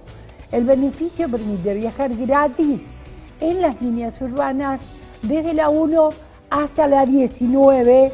En cuanto a los requisitos de alumnos que ya contaron con la SUBEM el año pasado, deberán presentar la libreta que certifique el pase de grado y la tarjeta plástica utilizada en el ciclo lectivo anterior. En cambio, quienes se inscriban por primera vez tienen que presentar una constancia de alumno regular y los nuevos beneficiarios van a recibir la tarjeta sin costo. Bien, perfecto, Peti. Vamos a meternos nuevamente en el ámbito del deporte facu atlético. Que ahora hay que hablar de Atlético Tucumán, que no hace pie. No pasa nada con este Atlético de Colase. Por ahora volvió a perder. Atlético Tucumán lo hizo en Junín. Allí tenemos las imágenes ante el Verde Junín, equipo de Facundo Saba, ex entrenador de Atlético Tucumán. Fíjate, una de las primeras del partido por la derecha, una fórmula que le iba a servir al Verde, el centro, Contreras siendo importante, Marabel, acuérdese de este apellido, Marabel. Otro centro más de Contreras para buscarlo a precisamente el paraguayo Junior Marabel. El cabezazo impecable a sobrepique, como dicen los que saben, al mismo lado. De donde venía el... Solo, no tenía Sí, marca, sí. ¿no? No. Lo dejaron absolutamente solo. Sí, bueno, y no va a ser la única jugada del partido. Después, unos minutos después, vino el lateral, la desviaron en el área. Y fíjate, Churín giró en medio de 4 futbolistas de Atlético Tucumán y sacó el remate. Allí piezas y algo que ajustar para el equipo de Colase, porque Churín marcaba el tanque, el centro delantero, fíjate, cayéndose. Hermosa la definición, pero bastante floja la defensa de Atlético, ¿no? En media hora ya caía 2-0 Atlético. Y ahora otra vez Marabel, Ingolotti se queda con lo que era el tercero. Y aquí el duelo se lo quedó el arquero del Decano. Un cabezazo ahora de Andrini para que tenga otra respuesta buena Ingolotti. Ahora sí, llegaba el descuento del Decano, centro de Godoy, el desvío del Loco Díaz y Maximiliano Villa que había ingresado. Fíjate, el Loco Díaz el desvío y allí el gol de Villa. Otra vez Marabel ingresando al área solo, Ingolotti. Bueno, en varios duelos se quedó y los ganó precisamente el arquero de Atlético Tucumán. En esta Vallejo que había entrado sobre la hora por una lesión en la antesala del partido, en el precalentamiento de Galván, entró Vallejo, se ganó 2 amarillas y terminó dejando al equipo con 1 menos. Fíjate ahí el codazo arriba. Claramente para la tarjeta, sí. Y ahí tiene un problema en el lateral izquierdo de Atlético Tucumán, porque se le lesionó Galván, lo operaron a Infante, ahora expulsado Vallejo. Veremos quién va a jugar por ese costado. Lo tiene, por ejemplo, a Paunero, que es un pibe del club, entre otras alternativas. Veremos qué es lo que pasa con este Decano, que, insisto, en 12 puntos posibles solamente tiene 2.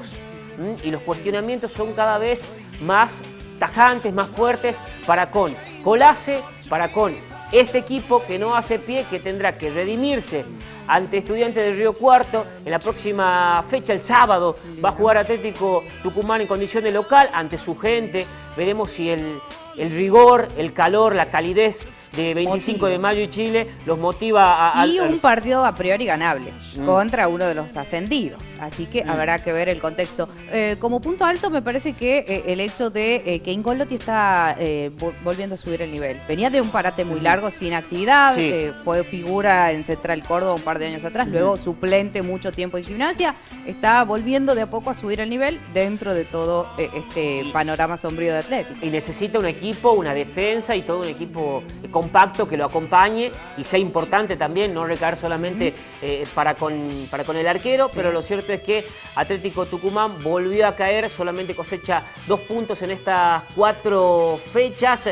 El gol de Villa no le bastó para la remontada y terminó volviendo con las manos vacías de Junín. Bien, perfecto, Facu. Enseguida vamos con Boca y River, que también perdieron, pero antes de eso, Facu, nos vamos rápidamente a exteriores porque ya están las chicas con el primer invitado de la jornada, desde allí, desde la calle. Bueno, el escenario elegido es el Parque Guillermina. Estamos aquí con Facundo Nani, quien es historiador, porque vamos a hablar hoy de la polémica tras la orden por decreto nacional del presidente Javier Milei, quien ordenó el traslado del sable corvo del general San Martín. Queremos hablar con respecto a cuál es su importancia. Se ha trasladado este sable muy emblemático e histórico para toda la historia, no solo de Argentina, sino de toda Latinoamérica, sin duda. Y bueno, contar cómo fue esta orden, ¿no? Fue bastante polémica, se ha ordenado su traslado desde el Museo Histórico Nacional, que está en la localidad de Buenos Aires, por supuesto, en Buenos Aires, en capital, a la localidad de San Lorenzo, donde fue propiamente la batalla, en la provincia santafesina. Para eso nos encontramos acá con el historiador Facundo Nani, quien nos va a contar cuál es el emblema, cuál es la razón, el concepto que tiene esta arma, porque es un arma, para toda Latinoamérica, para Argentina, Chile y Perú, que simboliza el sable corvo del general San Martín. Muy buenos días, muchas gracias. Así es una pieza, este sable de mucho valor. La historia se estudia con papeles, con documentos, pero también con objetos, y objetos preciados, ¿no? Que en este caso representa la emancipación americana, ¿no? Es un sable comprado en 1811 en Londres, de origen oriental, asiático, de gran valor y una reliquia muy precioso como objeto, pero además usado, digamos, por San Martín, uno de nuestros principales generales junto con Manuel Belgrano, como indicaba bien Daniela, no solo como un valor en la actual Argentina, sino en el cono suramericano, es decir, fue el sable usado por el Regimiento de Granaderos, creado en 1812, cuando retorna San Martín a la Argentina, ¿no? Entonces un sable de gran valor, y bueno, nos pasa en Argentina esta cuestión con los símbolos, ¿no? Que por ahí las distintas presidencias, más allá que el público, la audiencia seguramente tendrá distintas orientaciones políticas, y está bien, así siempre ocurre. Lo que no está bien es que con los símbolos siempre, por cuestiones del poder, de simbología del poder ejecutivo, se traslade, eso tiene un riesgo, ¿no?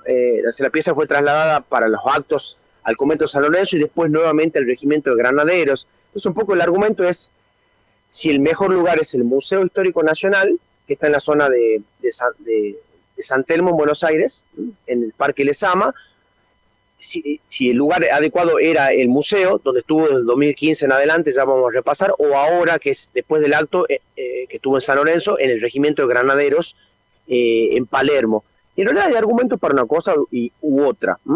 En mi opinión, lo más cómodo para el público era el museo, porque en el museo la pieza formaba parte de un conjunto patrimonial con la habitación de San Martín, con objetos, con documentos. Entonces el espectador, y yo tuve la suerte de verlo como cualquier persona podía verlo, lo integraba esa pieza con otras piezas museográficas, ¿no? Y eso es un museo, un lugar donde uno viaja en el tiempo, un museo histórico, y se conecta emocionalmente y pedagógicamente con esa pieza. Después lo que hizo el presidente, que creo que tuvo cierta habilidad, es, primero no iba a ser solo un resguardo, una medida de protección, y después habilitó ahora días para que el público lo vea, o sea que finalmente también uno sí va a poder verlo en su actual ubicación en el Regimiento de Granaderos. Insisto, a mí lo que me parece negativo, y realmente hay que ser cuidadoso, es la cuestión de los traslados permanentes y la disputa de poder simbólica que hace que cada presidencia, eso es muy de la Argentina, la pieza tenga un lugar o en otro, y un poco por una cuestión de protagonismo o de orgullo o de gesto de poder, las piezas valiosas y muy antiguas, estamos diciendo que es de 1811, sean expuestas, porque cada traslado, imagínense una pieza antigua que está expuesta a helicópteros, digamos, a manipulación, si bien uno ve que hubo cierto cuidado, pero no es bueno para una pieza antigua, porque nosotros tenemos piezas en Argentina y pasó con un reloj de oro de Belgrano que han sido robadas y perdidas para siempre. Entonces, bueno, se genera un debate público interesante. Está bueno que ustedes también pidan la voz de historiadores, de que nos dedicamos a eso. Yo trabajé en la Casa Histórica muchos años como jefe del área de investigación. Entonces, realmente a uno la preocupación es esa, la manipulación, por un lado del objeto, y también quizá la falta de protocolo en algunos sentidos y la falta de asesoramiento histórico. O sea, yo creo que un presidente de cualquier orientación política tiene que saber asesorarse respecto a estas piezas para tomar decisiones que no sean solo provenientes del Poder Ejecutivo o de los caprichos del poder, sino que provengan y la sociedad civil entera también tiene que opinar con los medios de comunicación diciendo, che, ¿qué es lo mejor para una pieza desde todo punto de vista patrimonial, pero también desde la pedagogía y la función de una pieza, que es la accesibilidad al público, para que la gente vaya y diga, che, yo quiero verlo, porque es San Martín, y yo quiero que mi hijo, mi sobrino, lo vea y sepa la importancia de un sable corvo con el que se pelearon las batallas más importantes de la emancipación americana, ¿no? Facundo, ¿cómo llega esto a las manos de quien han donado esta pieza, ¿no? A la familia que integra un rol sin duda totalmente indispensable, que además ha presentado acciones legales con respecto a este traslado? Es correcto. Bueno, uno podría sintetizar la historia argentina completa con una pieza de esta característica, porque uno lo voy a simplificar un poco, ¿no? Pero entra el San Martín y el vínculo entre algunos próceres, vamos a repasar, pero después en el siglo XX incluso fue robada 2 veces por la juventud peronista en la década del 60, cuando el peronismo estaba proscripto, y después hubo una medida en la dictadura de Onganía. O sea que tenés dictaduras, tenés peronismo, tenés próceres, tenés todo a través de la pieza. Pero básicamente al principio tenía una esfera privada, del dominio privado, porque pasó de San Martín a Rosas. Miren qué interesante, eso lo pueden chequear al dato, es así, es muy conocido. La pieza, como decimos, perteneció a San Martín, quien la compró en Londres en 1811, y cuando él se retiró a Europa dijo, la única persona que la puede portar, y que es Juan Manuel de Rosas, que la ve una figura muy polémica. O sea, esta es otra polémica que nos llevaría toda la mañana, pero para simplificarlo, Juan Manuel de Rosas fue una figura que divide un poco las aguas, porque fue un líder muy fuerte, un gobernador de Buenos Aires, pero para San Martín, ¿se acuerdan? El feriado de la vuelta de obligado, este feriado nuevo en noviembre, tiene que ver con Juan Manuel de Rosas y con la defensa del territorio. Y para San Martín, Juan Manuel de Rosas era quien mejor, reemplazaba. Si vos le das tu sable a otra persona de características políticas y militares también como Juan Manuel de Rosas, estás diciendo, vos sos como yo, vos sos un custodio de la emancipación americana. Entonces San Martín le dio a Rosas, y después a través de su hija Manuelita Rosas, la pieza llegó nuevamente a la Argentina, y el lugar fue el Museo Histórico Nacional que se estaba creando, que es el museo más importante de la Argentina, hay que decirlo, y recomiendo al que pueda ir a Buenos Aires que lo visite en San Telmo, un museo que nos pertenece, porque es público, es nuestro, y esa pieza, desde ese momento de la donación, se encontraba en el Museo Histórico Nacional. Después de la década de 60 en adelante se encontró, es verdad, en el Regimiento de Granaderos. Y también hay que decir otro detalle, en el Museo Histórico Nacional, donde estaba hasta hace algunos días, estaba custodiado por personal del Regimiento de Granaderos también. El Regimiento de Granaderos porque es el creado por San Martín y el que tiene la simbología, el que es el custodio, y además el que tiene como tarea ser como la custodia presidencial. El Regimiento de Granaderos tiene funciones protocolares muy importantes, tiene los uniformes de época. Entonces, el sable corvo, sintetizando como dijimos, tiene una historia que asocia a San Martín con Juan Manuel de Rosas, figuras las dos muy interesantes y muy polémicas, sobre todo Juan Manuel de Rosas. San Martín medio que no es polémico, nadie puede decir es un héroe y uno de nuestros generales. Un prócer indiscutible como Belgrano, ¿no? Tiene una historia primero del ámbito privado, que es el vínculo entre San Martín y Juan Manuel de Rosas, y después a través de su hija pasa la pieza a ser de público dominio. Es de todos, es de los argentinos, pero también hay que cuidarla, y de ahí viene un poco este debate que tiene partes angustiantes, como todo debate, pero también algo que yo saco también en positivo es que sabemos un poco más de esta pieza cuando pasan este tipo de sucesos. Decimos, somos los argentinos, vamos de una noticia a otra, y cuando ocurren estas noticias un poco alarmantes, sabemos más, investigamos de la pieza y del valor patrimonial, cada uno lo puede hacer desde su casa, y sabemos el valor que tiene, y queremos verla, que se generó incluso un furor para que la gente lo vea un poco más. Yo insisto, me parece que el lugar correcto del Museo Histórico Nacional, bueno, no ocurrió eso, y hay un decreto presidencial y una decisión dentro de un marco de una serie de gestos, simbología de poder, como hace cualquier líder.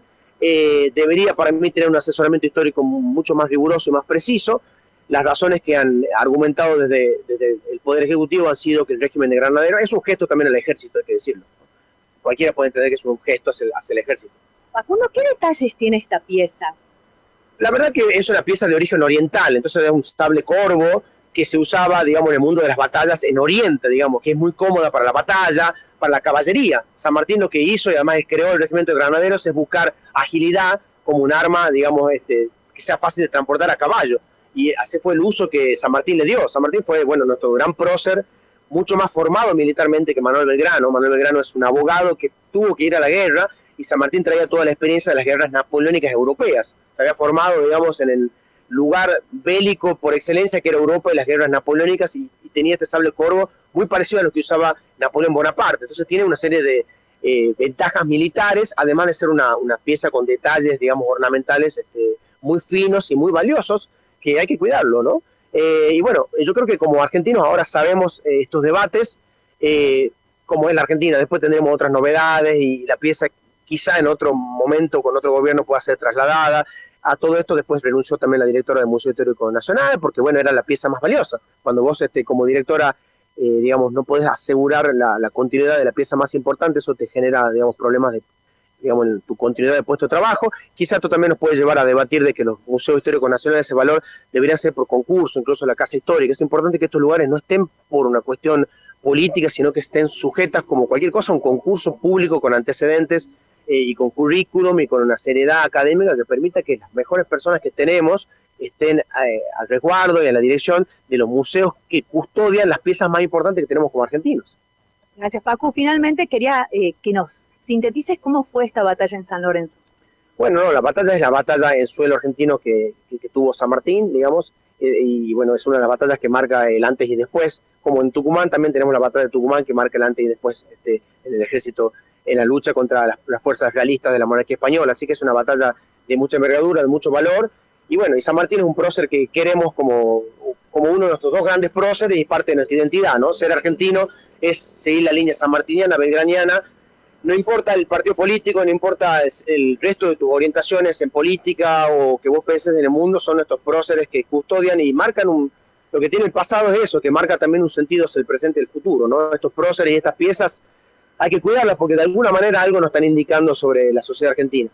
Bueno, desde el Parque Guillermina, haciendo un viaje a la historia, hablando, por supuesto, de esta polémica que tras este decreto nacional que dio Javier Milei, el presidente, se hizo el traslado finalmente del sable corvo del general San Martín a la localidad de San Lorenzo, a la localidad santafesina de San Lorenzo, y hoy hablamos un poco acá de todo, ¿no? Abordar lo que tiene que ver y la responsabilidad que tiene una directora de un museo, poder contar, obviamente, qué hay detrás de este traslado y todo un análisis históricos, así que espero que lo hayan disfrutado y en minuto vamos a estar con más información desde exteriores.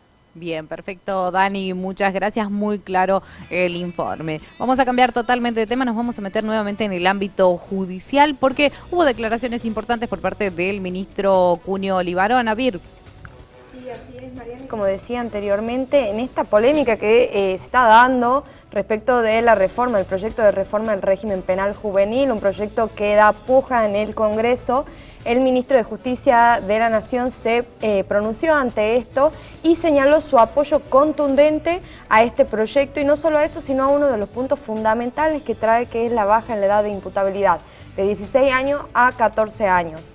El ministro Cunio Libarón sostuvo en una entrevista concedida a Romina Manguel en A Confesión de Parte que el fundamento de inimputabilidad que sostienen quienes se oponen al proyecto es que en parte el chico no comprende la criminalidad de sus actos ni dirige sus acciones en consecuencia. Por lo tanto, el Código Penal en consecuencia es inimputable. Hoy ese chico de 16 años, o el menor, el de 15, 14, conoce perfectamente lo que hace, qué está bien, qué está mal, actúa con dolo, tiene conocimiento, tiene comprensión. Los requisitos tienen que ser conocimiento y voluntad. Y hoy estos chicos lo tienen, tal vez no lo tenían el chico de 1980, pero hoy lo tienen. ¿Cuál es el fundamento? Que esto no lo han dicho. El fundamento de la imputación. Así es, y como decía en estos dichos, el ministro de Justicia de la Nación, Cunio Libarona, sostenía también que ese fundamento de imputabilidad de quienes estaban en oposición con esto, justamente amagaban a decir, bueno, el joven de 14 a 16 años no comprende los hechos de su criminalidad y por lo tanto los resultados de esto.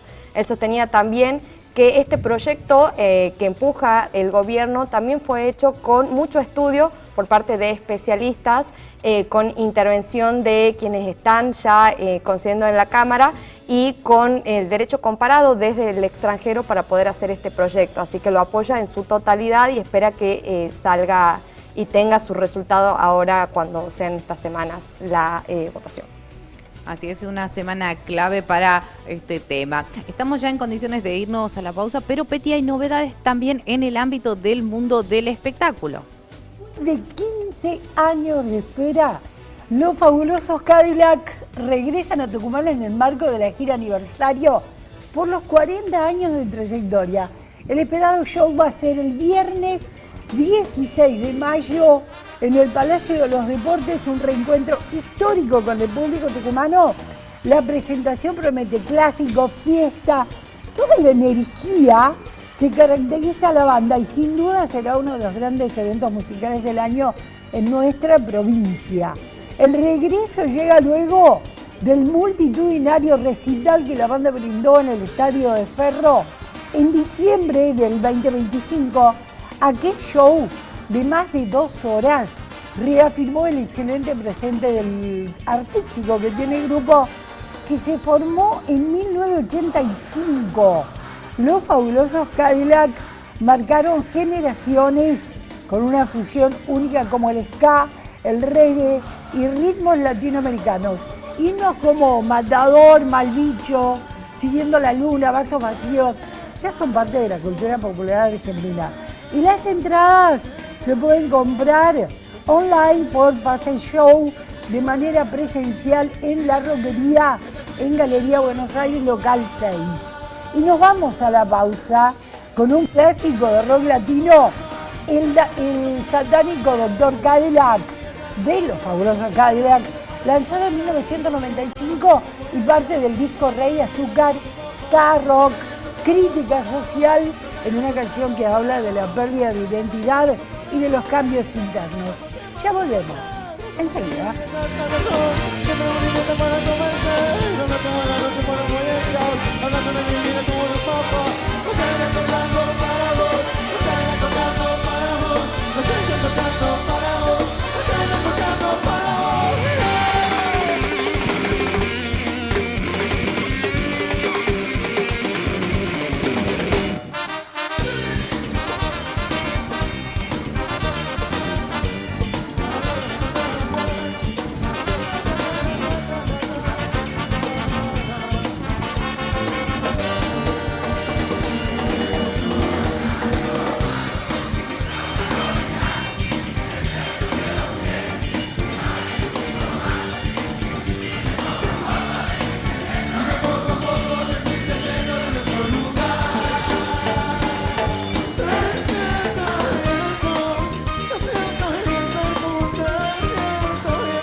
En América Tucumán Noticias te informás de toda la actualidad política, económica, deportiva, social y cultural de Tucumán, con Guillermina Fernández Loaces y Cecilio Lampazona.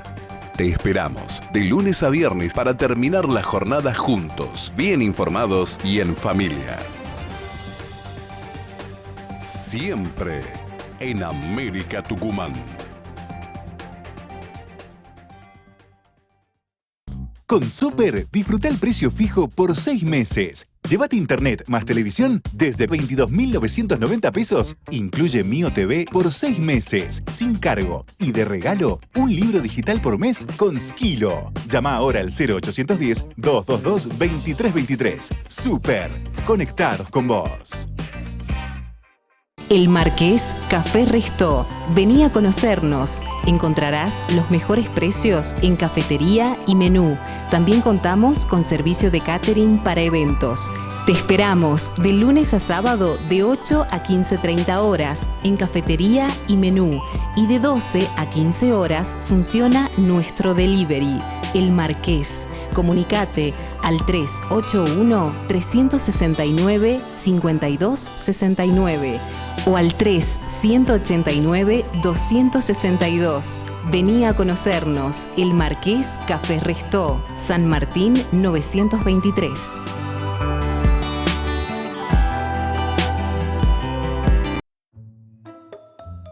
Bueno, a mí me gustaría... Pará. Entonces, ¿qué queda para mí? Me dicen que no pueden vivir sin mí y con suerte si me limpian los filtros. Hasta un 15% podrían ahorrar. Ni hablar de ponerme en 24. Es una relación tóxica donde me exigen al máximo poniéndome al mínimo. Yo soy frío, pero no de hielo. Estudia a distancia en la Universidad de San Pablo T, con acceso a recursos en línea y bibliotecas virtuales de vanguardia desde cualquier lugar del mundo. Conoce nuestra oferta educativa acreditada y adaptada a tu ritmo. www.uspt.edu.ar. En Tucumán, la salud mental es un derecho y una prioridad en la agenda pública. Con amplio consenso político y social, la legislatura sancionó la Ley Provincial número 9.923, un nuevo marco integral para cuidar la salud mental y prevenir el suicidio. Una norma construida con el compromiso de todos los sectores, que promueve la prevención, el acompañamiento y la inclusión. Porque una legislatura que escucha y acompaña es una legislatura de todos. Honorable Legislatura de Tucumán. En América Tucumán Noticias te informás de toda la actualidad política, económica, deportiva, social y cultural de Tucumán, con Guillermina Fernández Loaces y Cecilio Lampazona. Te esperamos de lunes a viernes para terminar la jornada juntos, bien informados y en familia. Siempre en América Tucumán.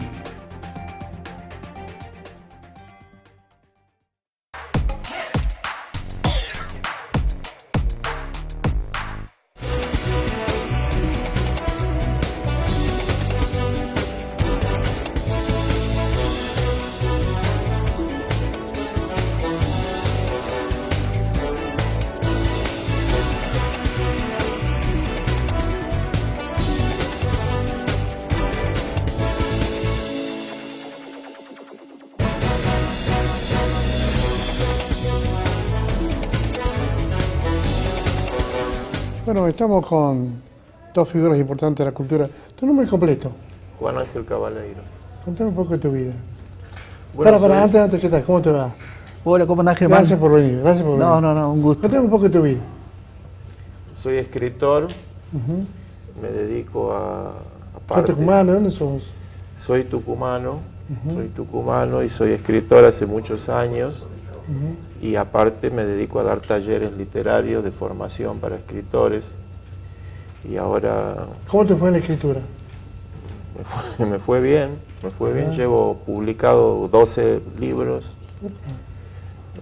2 novelas publicadas en España, una que se tradujo al francés y que se va a publicar en los próximos meses en Francia. ¿Y vos cobrás? ¿Ya te cobrás alguna...? Claro, yo cobro los derechos de autor de los libros publicados, sí. y tengo muchos libros también publicados en Tucumán que se trabajan en los colegios, son lectura de muchos colegios tucumanos. Por ejemplo, secundaria. Bueno, el caso de Orindo, que es una novela policial breve, es el que más se ha difundido, y otros títulos también. Hay un libro que se llama La vida de Ricky Cumbianchero, Masacre en Las Teñas. Hay varios títulos que se trabajan en los colegios secundarios. Ahora, hace unos 20 años, la idea era como que en educación a nivel nacional, era como que la educación se ocupe de hablar de las historias locales, no del mundo. Efectivamente, sí. ¿No? Yo te digo, con eso sale Shakespeare, sale Cervantes de la escuela y vamos a las tenis, vamos a lo que pasa a la vuelta nuestra, o siguen Shakespeare ya con menos intensidad, No, Cervantes siguen. con menos intensidad. Los libros clásicos se siguen estudiando en los colegios, pero sí tienen un interés y un espacio mucho mayor las historias locales, ¿no?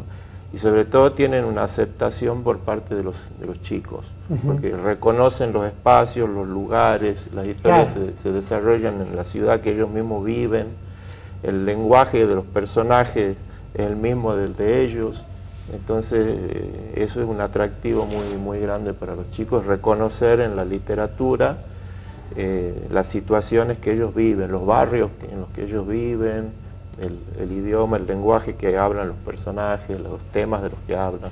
Así que las historias locales tienen mucha aceptación por parte de los alumnos, eso funciona muy bien en ¿Los chicos compran el libro o lo bajan de internet? Si fuera internet no. Y deberían comprarlo, Claro. deberían comprarlo porque es la ley y porque los autores vivimos de eso. Claro. Pero circula de distintas maneras, porque esa es la realidad, ¿no? Circulan por internet, versiones, fotocopias también circulan. Pero bueno, a mí me satisface mucho que tenga tanta aceptación y que haya lectores y que los docentes lo recomienden. Así que, bueno, hago un poco la vista gorda con esas cosas. Claro. Pero vos más querés la satisfacción por el momento. ¿Cómo? Aparte de la plata también querés la satisfacción, ¿sabes? Sí, la satisfacción de que la literatura cumple el ciclo de que uno produce un texto para que alguien lo lea, ¿no? Si no hay lectores, se convierte en un absurdo, el trabajo del escritor no tiene sentido. Así que la llegada a un público es fundamental, es muy importante para un escritor. ¿Y estos libros tuyos se van a publicar en el exterior? Sí. Contame, ¿te deja plata? Claro, deja, no mucho, pero sí, deja. ¿Se puede plata. vivir hoy en día un escritor como No, vos? no, es muy difícil que un escritor viva de los derechos de autor. Depende del mercado, en el mercado argentino es ínfimo. El mercado español, donde yo tengo 2 novelas publicadas, desde una en el año 2017, otra en el año 2019, tiene una circulación bastante mayor, pero no alcanza como para que un escritor pueda vivir. Ahora en Francia sí es un poco más el peso del mercado francés. Los lectores en Francia son mucho más numerosos que en toda América Latina y compran mucho más libros los franceses. Pero en general no es suficiente los derechos de autor hoy por hoy como para que un autor... Por eso los escritores damos talleres. Por ejemplo. Ahora está por un taller. Exactamente. ¿De qué se trata el taller? Es un taller de iniciación a la escritura para adultos, para gente que quiera escribir, literatura. Por ejemplo, Petty y yo nos queremos dedicar a la literatura. Se puede, o a escribir libros. Se pueden inscribir en el taller y ahí van a recibir información teórica sobre la escritura, asesoramiento sobre el oficio de escritor, qué posibilidades hay, qué posibilidades tienen tanto de publicar como de las participaciones en los concursos literarios, todo lo que tenga que ver con el oficio del escritor. En el taller se asesora al alumno y aparte se lo pone a trabajar con propuestas concretas. Nosotros en este taller vamos a escribir un cuento, por ejemplo.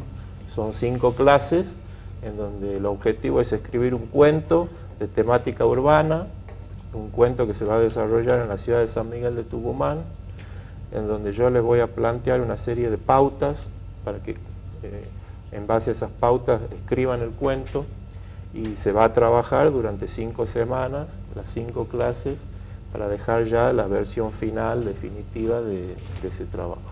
Por ejemplo, te pregunto desde el punto de vista legal, yo quiero escribir algo sobre Marita Verón o sobre otros casos resonantes de Tucumán. ¿Tengo que tener los derechos o puedo escribir libremente? No, puedo escribir libremente. Yo escribí algunas novelas policiales basadas en hechos reales. ¿De Tucumán? Efectivamente.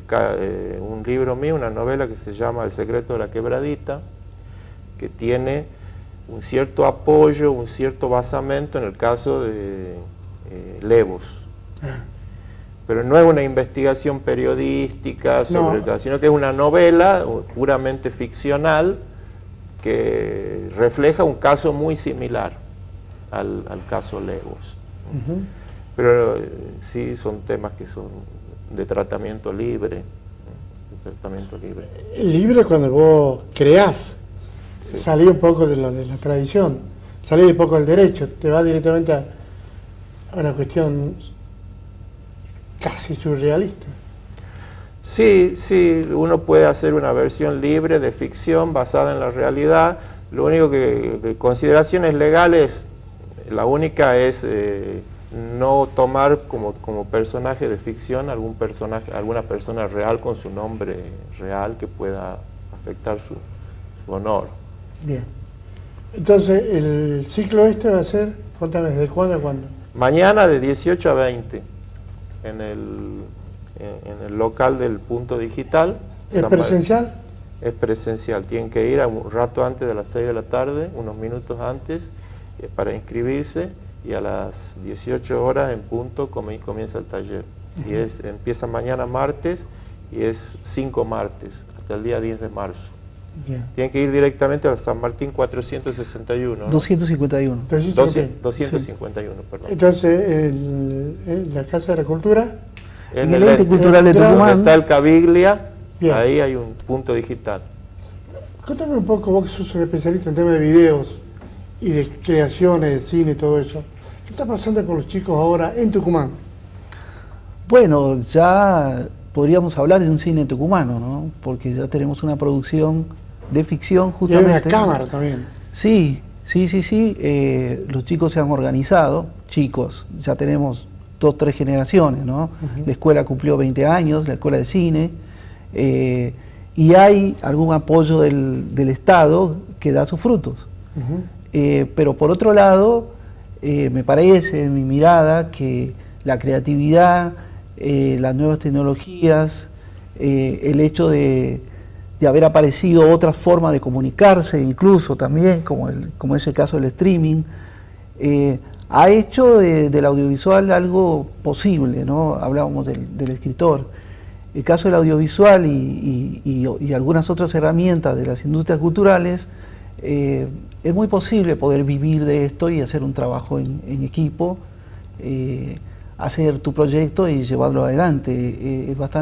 Sería bastante realista. ¿Crees que tu obra ahora la podemos mandar por streaming? Es mucho más probable, ¿no? Es mucho más probable. Han surgido productores, el caso de Javier Noguera, que es un productor importante hoy por hoy. Javier es una persona de consulta también para presentarse en otros mercados. Esa es la otra cuestión también, buscar mercados para tus productos audiovisuales, más allá incluso de la Argentina.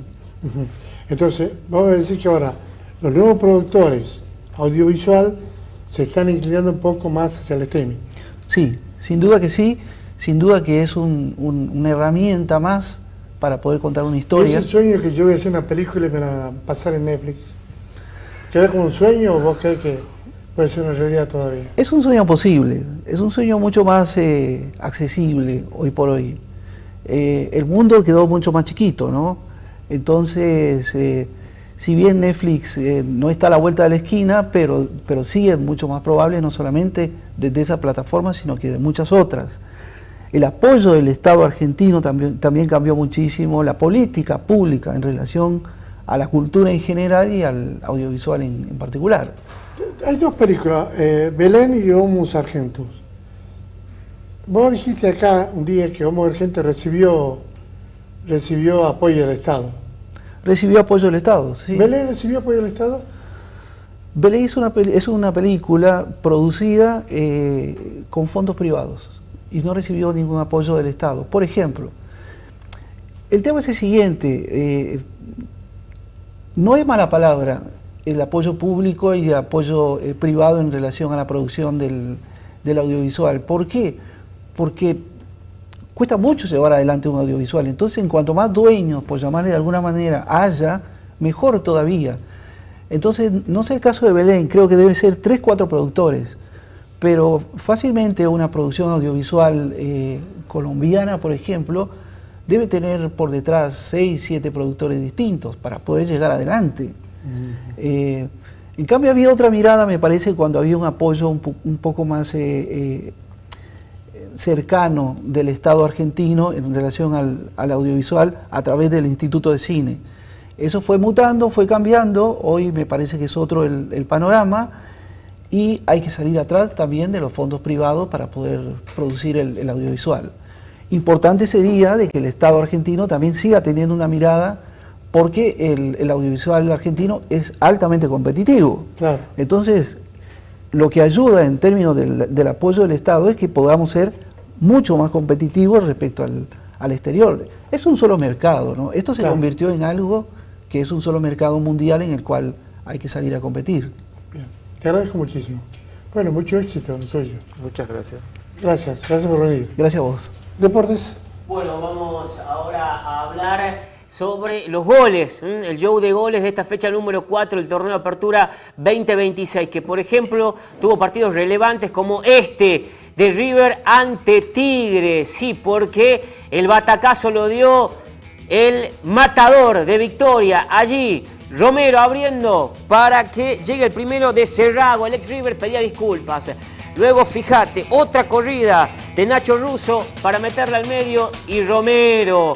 De nuevo, David Romero, una de las figuras de este encuentro, recibiendo el pase del hijo de Miguelo, de Nacho Russo, remate cruzado, rasante y efectivo. 2-0 ganaba el equipo de Tigre. Esta mala salida de Aníbal Moreno, algunos decían, bueno, el mejor 5 del país, acá se equivocó y feo, sacó del medio el equipo de la banda. 3-0 iba la cuestión. Luego otra corrida de Romero y de nuevo Russo para definir implacable. Noche de ensueño, jornada de ensueño para los delanteros del matador de Victoria. Luego llegaría el descuento, el gol del honor, como se le dice, Rivero, y un remate formidable, que ahí vamos a ver cómo esa pelota hace una parábola extraña y se mete contra el palo, lo dejó atornillado en su lugar al arquero justamente de Tigre. Este partido es ya el de Independiente. Vemos cómo allí Montiel marca el 1-0 ante Platense en condición de visitante, ganó el rojo primera victoria, se lo habían anulado, pero luego a instancias del VAR dijeron que todo era válido. Allí la importancia del 9 para peinarla, para desviarla, y Montiel, importante como siempre en Independiente. Vamos al otro partido, que es el clásico entre Huracán y San Lorenzo. Jordi Caicedo, que ya tiene 4 goles, 4 fechas y es el goleador del campeonato. Fíjate cómo festeja Caicedo. Le dije hace unos días que anote este apellido y Huracán se quedó con el clásico en un testazo formidable también. Fíjate, el lateral, el centro y Caicedo con mucho timing también, como el gol de Marabel de Sarmiento ante Atlético Tucumán. Y este es el partido de Boca, que también cayó en su visita a la Amalfitani ante Vélez, el centro de Valdés y Prestiani, justamente allí Pellegrini, el tanto del equipo de Liniers, el buen centro de Valdés después de una jugada que venía sobre la izquierda, la desvió Pellegrini y Valdés con el centro y el cabezazo. Nada pudo hacer Marchesín. Y en una ráfaga, otra vez, fíjate, Pellegrini, el hueco entre los defensores y de zurda, de primera, impecable, junto al palo. 2-0, ya ganaba el equipo de Liniers y el festejo el mellizo Guillermo le había dicho, después contó Pellegrini, que iba a hacer un gol. No hizo uno, sino que hizo dos. Un buen partido de Lanzini también. Allí no podía cerrar Blanco. Luego llegó Sufiarre para el tanto del juvenil, que junto a Gelini, ante las bajas, por ejemplo, de Ceballos, sí recuperó a Merentiel, el equipo de Boca, pero los pibes bancando los trapos en el equipo de Úbeda, que ya cerró a Edwin Cetré. Falta la confirmación oficial. Y este último tanto en la noche del domingo también en simultáneo en Mendoza, el primer triunfo para Gimnasia de Mendoza, Facundo Lencioni ante Instituto de Córdoba, el tanto del equipo mendocino. Lindos goles vivimos en la jornada número 4, una jornada que va a continuar hoy. Ya vamos a estar repasando los partidos de hoy. Hoy, por ejemplo, juega Gimnasia de Grima de la Plata, el equipo de la conductora de Mariana Herrera. Así que estos fueron los goles con lo más resonante que fue la goleada a River, que hace casi una década que no recibía 4 goles en el Monumental. Ahora vamos a continuar, por supuesto, en Tucumán con todo. Vamos a ir con la doctora Virginia Matiucci. Así es, Facu, y ahora vamos a hablar de un caso que sucedió lamentablemente en Buenos Aires, en la localidad bonaerense de Batán. Un hombre de 30 años fue asesinado a golpes en la madrugada de ayer, del domingo, tras una discusión y una pelea entre jóvenes que se dio en el interior del local bailable y continuó en la calle. La víctima fue identificada como Lucas Nahuel Larroque.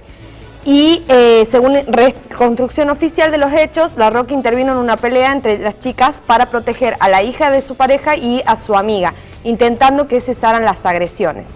Al intervenir fue atacado por un joven de 18 años, quien lo tiró al suelo de un golpe, le propinó una primera patada y luego regresó para darle una segunda.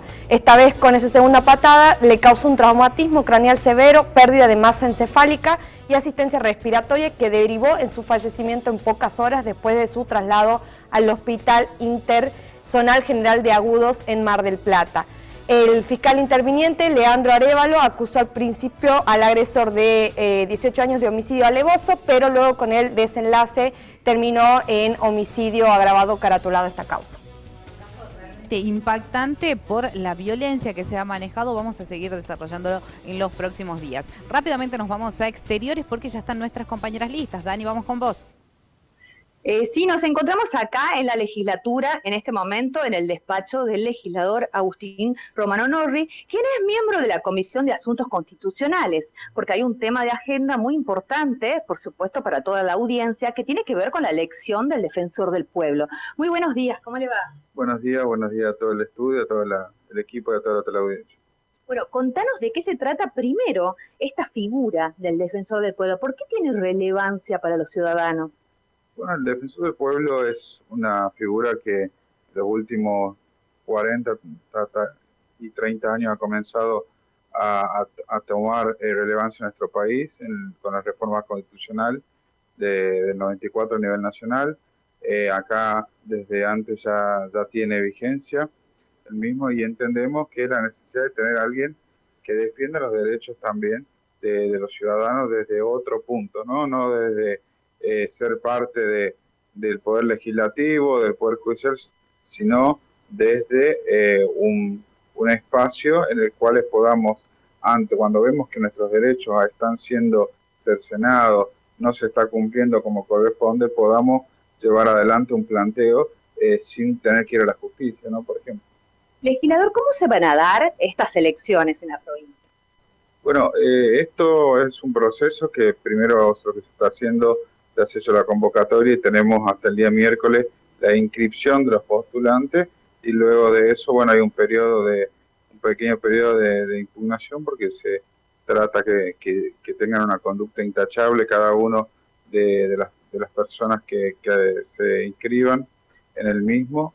Así que bueno, vamos a esperar este proceso estos próximos días, y lo que buscamos desde nuestro lugar, por lo menos desde nuestro espacio político, es que el defensor del pueblo sea una persona idónea, sea una persona que tenga independencia del poder ejecutivo de la provincia, que deje de ser un apéndice, que no se utilice la institución de la Defensoría del Pueblo como un lugar para pagar, digamos, favores políticos del oficialismo o a diferentes espacios del mismo, ¿no? Me parece que lo que hay que hacer es personas que sean idóneas, que sean capaces, que tengan el coraje de pelear y enfrentarse a tanto cuando sea al Ejecutivo, al Poder Legislativo, al Judicial, en el caso que así sea, como en otros casos a empresas, como son, por ejemplo, las prestatarias de los servicios públicos, ¿no?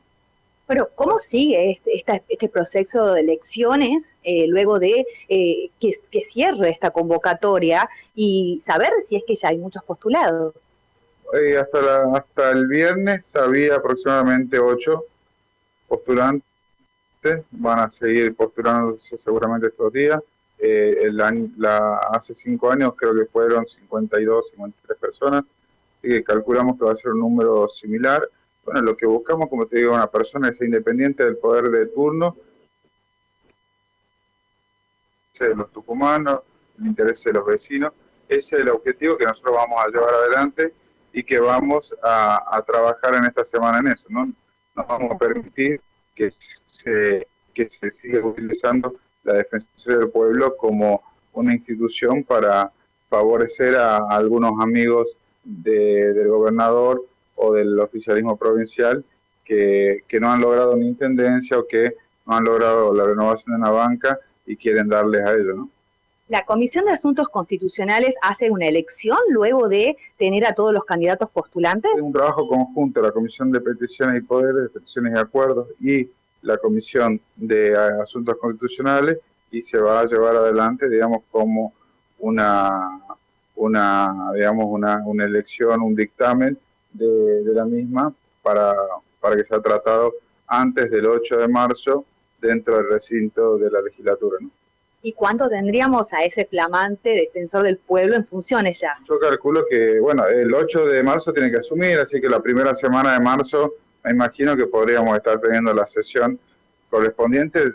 Recordemos que el 1 de marzo viene el gobernador a hacer la apertura del periodo de sesiones, por lo tanto, esta sesión puede ser días previos o puede ser días posteriores a eso, y bueno, vamos a esperar que ahora está, digamos, comenzando el proceso con lo que es la inscripción de los postulantes, que es a monto propio, que es una decisión personal de cada uno de ellos, ¿no?